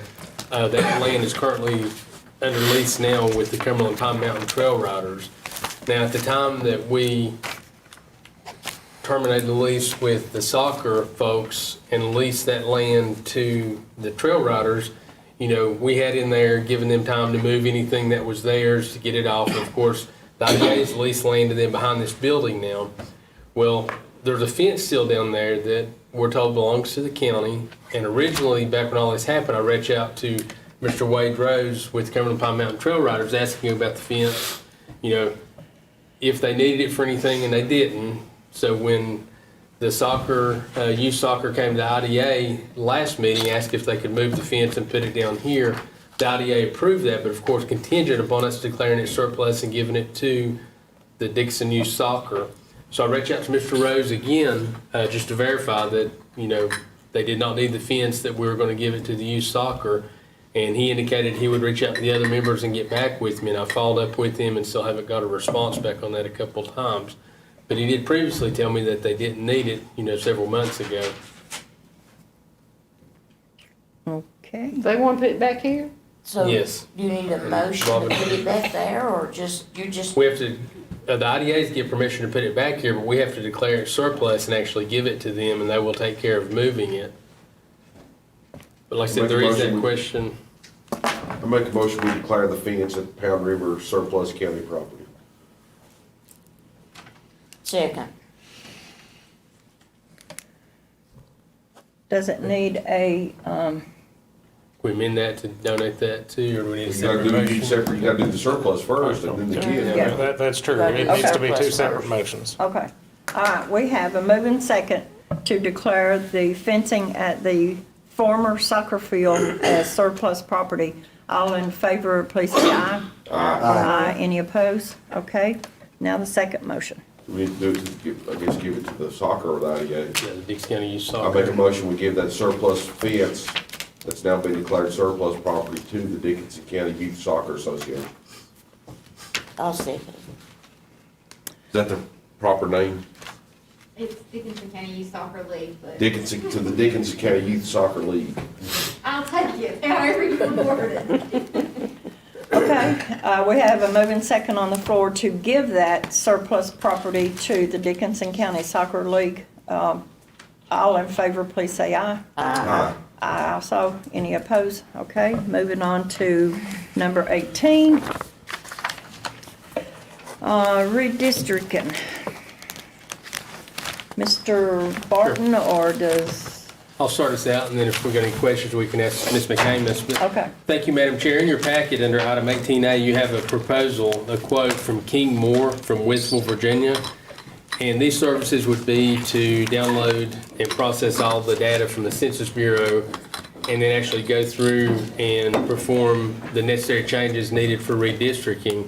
You can see in the quote, it does include meetings with you all. You all have the final look on it to approve or disapprove or have any changes that you have for it. Of course, with the redistricting, it's been a unique year. We were very delayed in getting our information, but we have until March 22nd to complete redistricting. Ms. Willis's district, the Kennedy district, since it lies in a separate House district, those lines have to remain the same. And we have about 170 people, I think, from Clintwood district that has to move across, to Stanley, Irvington, and Willis. And, I think in the past, the county has done redistricting. I met with Lehman earlier this week and talked with him. He said we had to procure help from Cumberland Plateau last time to do a lot of the legwork on that, and then he took care of all the write-ups that were needed. He said he had countless hours working on that. Of course, Ms. McCamus is over our mapping department. She, myself, and Kayla have had a couple meetings on this as well, our general registrar, and they recommend and feel that it's best. They procured a quote from King Moore, and Brandon here has done the redistricting for most all the local counties all around us, perform this. And he is going to do this on an hourly basis. He's proposed at $70 an hour and guarantees it won't exceed $1,800. So we've got this before the board for your consideration. Now, this one is that Scott Wyden, is that who it is? It's No, Brand- Shelby, it is Brandon Moore with King Moore and Associates. He maintains all the GI, all the regional GIS Okay, mapping. I'm Is sorry, that I'm on the correct? wrong one, sorry.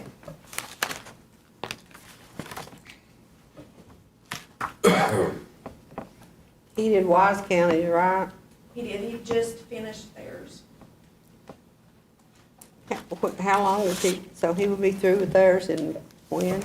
It's be done We by have, March has to be You done by say March March. 22nd is our deadline. I can tell you, he completed Wise County's entire project in 3 days. He had theirs done in 3 days. Well, I mean, it shouldn't take that long to do ours, would it? We're not near the size that Wise County is. The thing of it is moving so many people out of your all's districts, because Ron's gotta have 75, doesn't he? That's why I think we I think need so. some professional help. So I think we can get it done a lot more efficiently. And for the record, Ms. Willis, we have 170 in Clintwood that has to be moved, and you're correct, 75 to Sand Lake, 63 to Willis, and 39 to Irvington on that. So what's the status of having to split Clintwood? Can we still stay split? Yes, Clintwood does not have to change. We've gone through everything.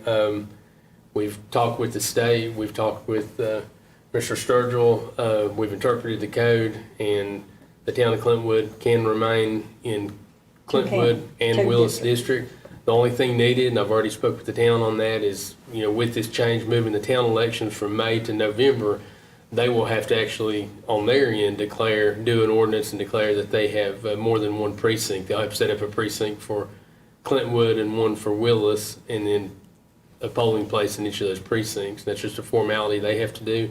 And Mr. Baker has indicated that they will get that on their agenda and get that taken care of promptly, so. Well, I'll make a motion that we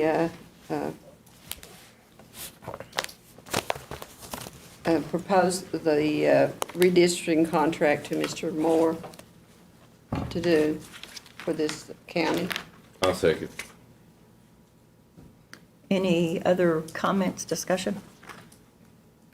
We have a move and second on the floor to give the redistricting contract to Brian Moore with King and Moore Incorporated. All in favor, please say aye. Aye. Aye. Any opposed? Okay. Now, proposed cost allocation plan. Mr. Barton.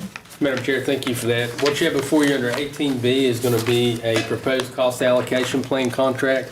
And this is something that we're required to do each year after our audit is complete. And RFC, Robinson Farmer Cox and Associates, perform our annual audit. We've done our cost allocation as well in the past. And what they're giving us is two options: a one-year renewal for $4,825 or a three-year discounted price of $12,975. And of course, that would be paid a third each of the next 3 years, which would save us $1,500 over a 3-year period, assuming that the cost didn't rise on the 4825. So it could be even more, because the 4825, if we done 1 year, could go up in the next 2 years. So they've done a good job for us in the past, and the fact that they do our audits, they have all of our information to break down the cost allocation.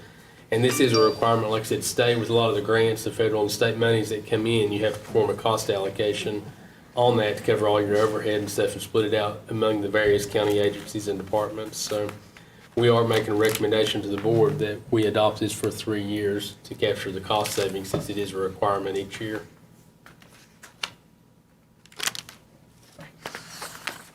Any other comments? I'll make a motion, we approve the 3 years. That's what you recommended. Yes, sir. And I will second that. Any other comments? We have a motion and a second on the floor to, on the state-required cost allocation contract for 3 years for $12,975. All in favor, please say aye. Aye. Any opposed? Okay. Move on to number 19, the drone policy, which I think Mr. Sturgill may have been working on.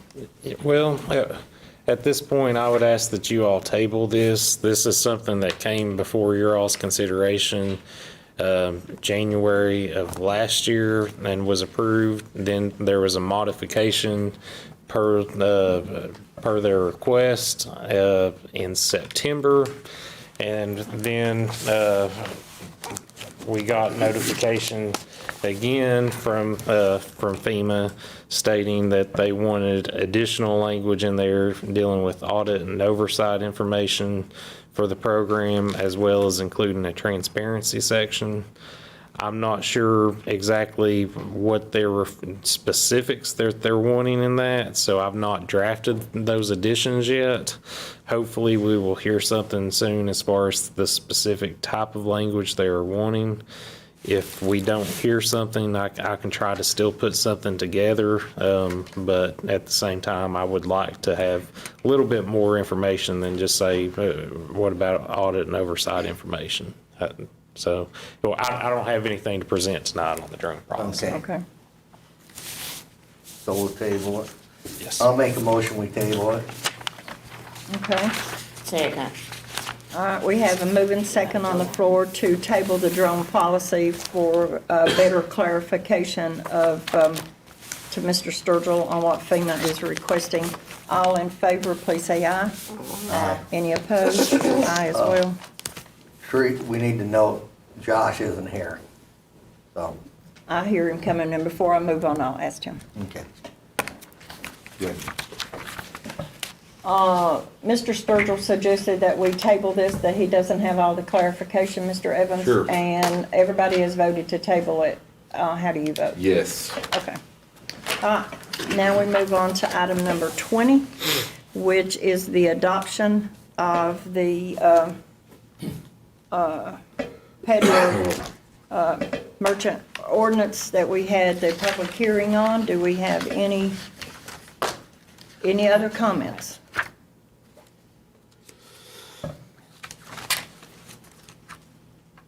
Well, I think we discussed it, and all the problems have been sort of cleared up, so I make a motion that we adopt the peddler itinerant merchant ordinance. Mm-hmm. Okay. I'll Have a- second it. Okay. Any other discussion? We have a moving second on the floor, and I will do a roll call vote on this one. Ms. Willis, how do you vote?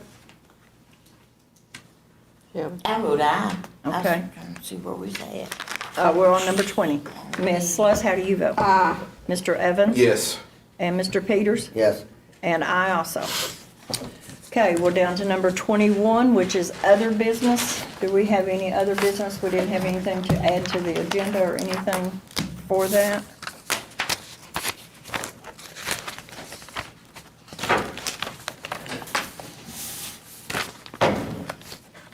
Well, we Okay. want to take up Mr. Bartley's request. I know he's waited here all night. Yeah, I know, Oh, okay. Mr. Bartley, come on up. I guess I was. He's been here 3 hours. I agree. My name's Terry Bartley from Hayside with the Rescue Squad. Yeah, I don't. Yeah. We were turned down for We saw you the, last month. Bartley, We saw you last month. huh? I said, we saw you last month. Yeah, you've seen me a lot of times, Shelby. I'll not get into that, not talk about mine your age. I know. Hey, Terry, I apologize, because I thought there was something else that Hey, maybe no you problem, need. I more or less, I had tonight free, wanted to come. Well, I seen you look at other business. I said, you know, it's not on here, so I'm sorry you sat here for 3 Yeah, hours. I am. We could have That's got you out okay, of here that's earlier. okay. You had other stuff more important. Well, We did not get the ambulance that's that we up to applied debate. for, but we did get the heart monitors. And I was talking to Mr. Barton, he said he was sure, you know, speaking from in the past, when I was up here asking about it before, that would be no problem on it. But I run into some mechanical problems with one of the trucks, and I'd have to call him, talk to him about it, and he told me to come and talk to you all if I wanted to, and that's the main reason I was here tonight. I did order the defibrillators this morning, so hopefully we'll get them about the end of March. Is this for, this one right here, the defibrillator? Yes, ma'am, the Zoe. So how many did you get? 2. Two. And it come to 70, how much did it come from? 71,000? That's the total before the discount of trading the other monitors in.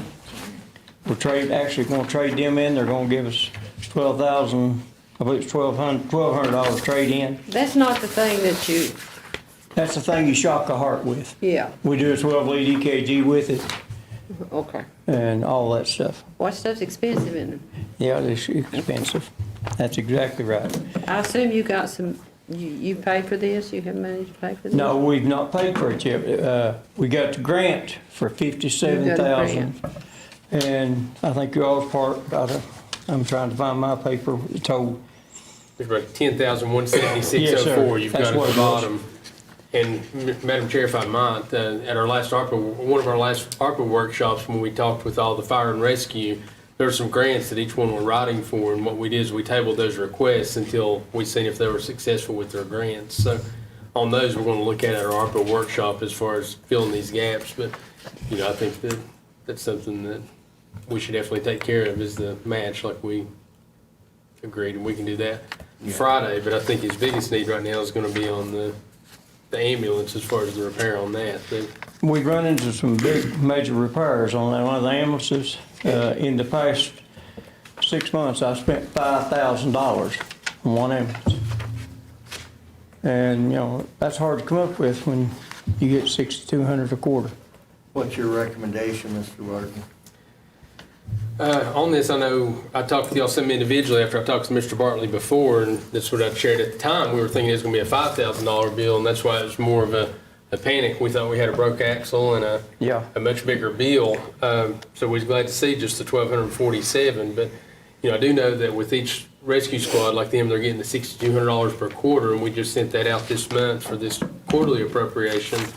And I know it's definitely a need for them as far as repairing the ambulance. They put a lot of money into them, but my only concern is if we're repairing an ambulance for one, and if we're going to get repair bills for the others as well, which is over and above the allocations that we're giving each squad. So, Mr. Bartley, I know we talked about it once, and again, I'm so sorry you've sat here for this long. Do y'all not have a revenue stream? Like if you all pick up a Medicare patient or something? Yeah, we usually, a Medicaid patient. Medicaid or Medicare, for instance. Medicaid, I get $25 to $49 on the average. So you get nothing, right? Same as no. You get more- Medicare. What about other You get more from A Medicare. Medicare patient, Yeah. I get more like 115 on the average. What Some about- insurances will pay $500, $600, UMWA will. I probably got 6 of them in my whole area now. They've all died and passed on. Well, I think when Joe took, they took him to Holston Valley, it was $1,900. And Medicare paid for every bit of it, except for I've never had $198. I've never had them pay for even close to all on one since That's I've been what they in. charged, $1,900 to take him from here to Holston Valley. It was $1,900. What is your revenue That's annually? that's inter-facility transfer. It's different than emergency transfer. Right, Yeah. right. It wasn't- Why would it cost that No, much? I'm sorry, I'm thinking over Miss Sluss. Go ahead. Ah, no, go ahead. I was just, when I saw that, I went, what in the world? Mr. Evans asked the question about what is your revenue? Our revenue a year is, I don't have the paperwork with me, but I That's can. all right. I'll break That's it all down right. if you Just want to. roughly, do you- It's roughly 120,000. Yeah, Our payroll runs usually 100 to 115,000. right. That's on the average. I use the extra money out of that to help pay for stuff like this. Right now, we don't have the extra money. So what is it you need, this, $1,875? I'm just asking for anything you can give us to help. Well, you us said out. you have not spent $5,000? I have spent $5,000 on that truck since June. So what do you need now? I'm asking for some help on that one bill, if I can get it. $1,875, if you can buy them both? Well, if you could just help on the one bill, I'd be satisfied. No, I'm being honest. The bill was One $1,247. What now? $1,247 for this one repair that I just encountered last week. One question I got, 'cause medical's so critical right now. Never heard This of would a probably hub qualify for You- Friday's It session. says hub ice. Wood for Friday, That was the only thing I was thinking. What is it? rather than coming out of the general fund, What? rather than coming out of the Yeah. general fund. Because it would qualify, because it's medical, and we could use that, that ARPA fund. I And we actually spent a can, we whole can day take at the this up garage Friday, that you don't day even have with to my come back. hands Can we in get, grease well, can we trying get to it from fix it. ARPA fund, That's Kelly? what we was just Yeah. saying. So we're that talking it about in should our be workshop on I'm sorry. To the workshop Yeah, Friday. yeah. Yeah. I guess we will be able That's to what help We you need to out. consider these, yes. On Hopefully we'll be able to help you out. this though, do we have to pay a matching grant on this? We do, our match is gonna be at 10,000, Okay, 176. 176, okay. Yeah. And what we'll do is we'll update the request that he'd submitted previously on that and consider it at our ARPA workshop, so. We're doing it the 28th. and on Can I wait Friday- till then, Big Friday Terry? is ARPA now. It's in. I mean, are they It's holding you not. at bay No, before? no, they're not holding me back. This guy has been super nice to us. For the last while, I was telling Mr. Barton there about while we had some issues with that truck. I actually had it at 3 different garages. The cheapest one that wanted to work on it was $4,000 some dollars. This one fixed it for the price of a new tire and a new rim. So you're talking $500. Big difference. It took him 2 days, but he said, I will get it if you'll give me time. And I worked with him, and that's what we determined. Who's you know, Shady what time- Acres, where's that located? That garage, it's out on Big Ridge, just past Tar Pond. Called That's Shady Mr. Acres. Prater, isn't it? Bill. Mr. Prater? Mr. Yes, sir. Prater, yeah. And he has been super nice to help us. That's a squad. He's real good. And, Yeah, I hate you sat here that long. that's okay. It's worth it to get to talk to some of y'all. Oh, I noticed the key word in that, some of you all. Can we some kind Rhonda, you, or Peggy, you're being mean to me. Rhonda, you're just sitting there being quiet. Well, now we have to have a life. Well, that's okay. I'm good for a life. Shelby will tell you that. I'm good for a life, huh, Shelby? As chairperson, I apologize, but I was looking at this was stuff that you was Well, bringing us for us to I should consider have got Friday, but Teresa I'm to put it sorry. on the agenda. Is what it should have done. Instead of just- But I thought, well, normally it don't take that long to get to the other. I'll just sit and wait. You should have. Later than that. No, I will not do that. Oh, I'm sorry you had to wait. Next time you bring something, say, please address this ASAP. Do I need to be at the meeting Friday? No, we can take care of this without you coming in. Thanks, We'll take care Terry. of it, and I'll give you a call. Squad Friday. Thanks, Terry. It's more important you do that. Thank you, Terry. I'll send you a text or give you a call Friday, so, Thanks, sir. Go by, thank you. go by Daryl's and give him a fire safety briefing. I know you gotta drive by his place to get home.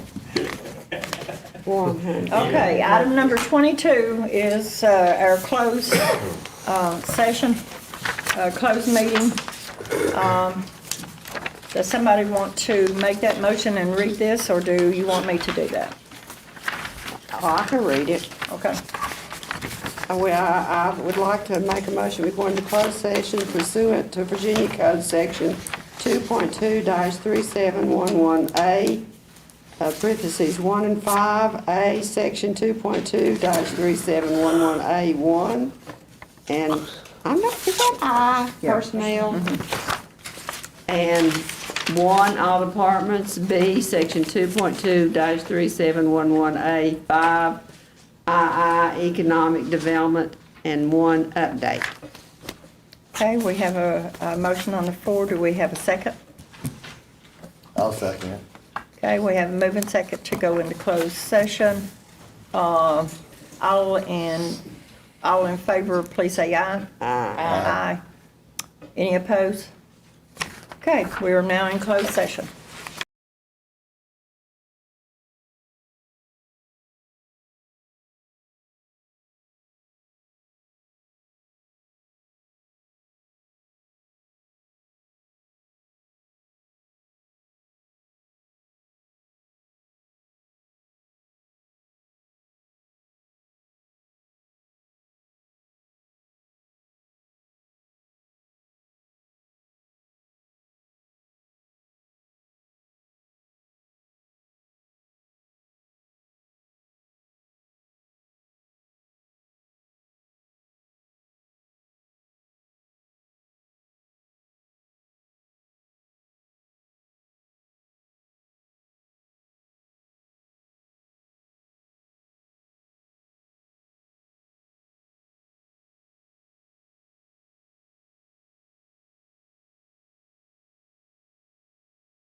Okay, we are now out of closed session. I will entertain a motion to certify the closed session. Is that the way, is that all I gotta do? Yep. Who wants to make the motion to certify closed session? I'll make a motion, we certify the closed session. Certified only matters were discussed. that we had Lawfully in closed. exempt. Oh, okay. pursuant I didn't to- read the rest of that. I had Yeah. wrote down there. A motion will then need to be made that stating that all only matters that we went into closed session for were discussed. Move and second on that. Okay, So I didn't move on with the second to close it. Do we have to do that on the closing or just have to have the motion to close? Because that's, Certified, no way. Yeah. You have to you just certify the certify it, and then closing. there's a roll call okay, vote. okay. All right, sorry about that. So you made the motion to certify? yes. Who seconds that motion to certify closed session? I do. Okay. I make that motion. We have a motion and a second to certify a closed meeting. Roll call vote. Ms. Willis, how you vote? Aye. Ms. Sluss? Aye. Mr. Evans? Yes. Mr. Peters? Yes. And yes for myself. Now, matters discussed in closed meeting. Madam Chair, I'd like to make a motion that we give our county administrator the authority to formally notify the Dickinson County IDA, the town of Clintwood, and the Columbus Phipps Foundation that we would like to pursue the splash pad construction project at the lot adjacent from the Johnny B. Deal Memorial Library in the town of Clintwood. Do we have a second for that? I will second that. Should I do roll call on that one as well? And Madam Chair, may I just give a brief modification to my motion? Yes. And in that formal notification, that we affirm and support the VCTA application that's been given to VCTA in support of the splash pad project by the IDA on behalf of the Board of Supervisors. Okay. I hope that's clear enough. That's good. Did you second that, Ron? Do you still I will second that? second it, yes. Okay.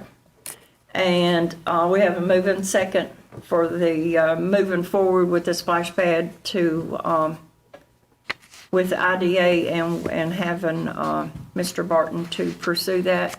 And I'll do a roll call vote on that. Ms. Willis, how you vote? Well, I don't approve of it being just in Clintwood. I would like for it to be more central in the county. And I think we should have pursued how much it would have cost to put it at Clinchco and not rushed into this. But since you all haven't done that, and I hesitate on the parking where you're wanting to put it. There's no parking. But I'm going to vote yes on it. Ms. Les? Yes. Mr. Evans? Ms. Kaiser, we have done a lot of work to lay a foundation for this project. This is something I believe was a shared goal amongst the board, not just mine personally.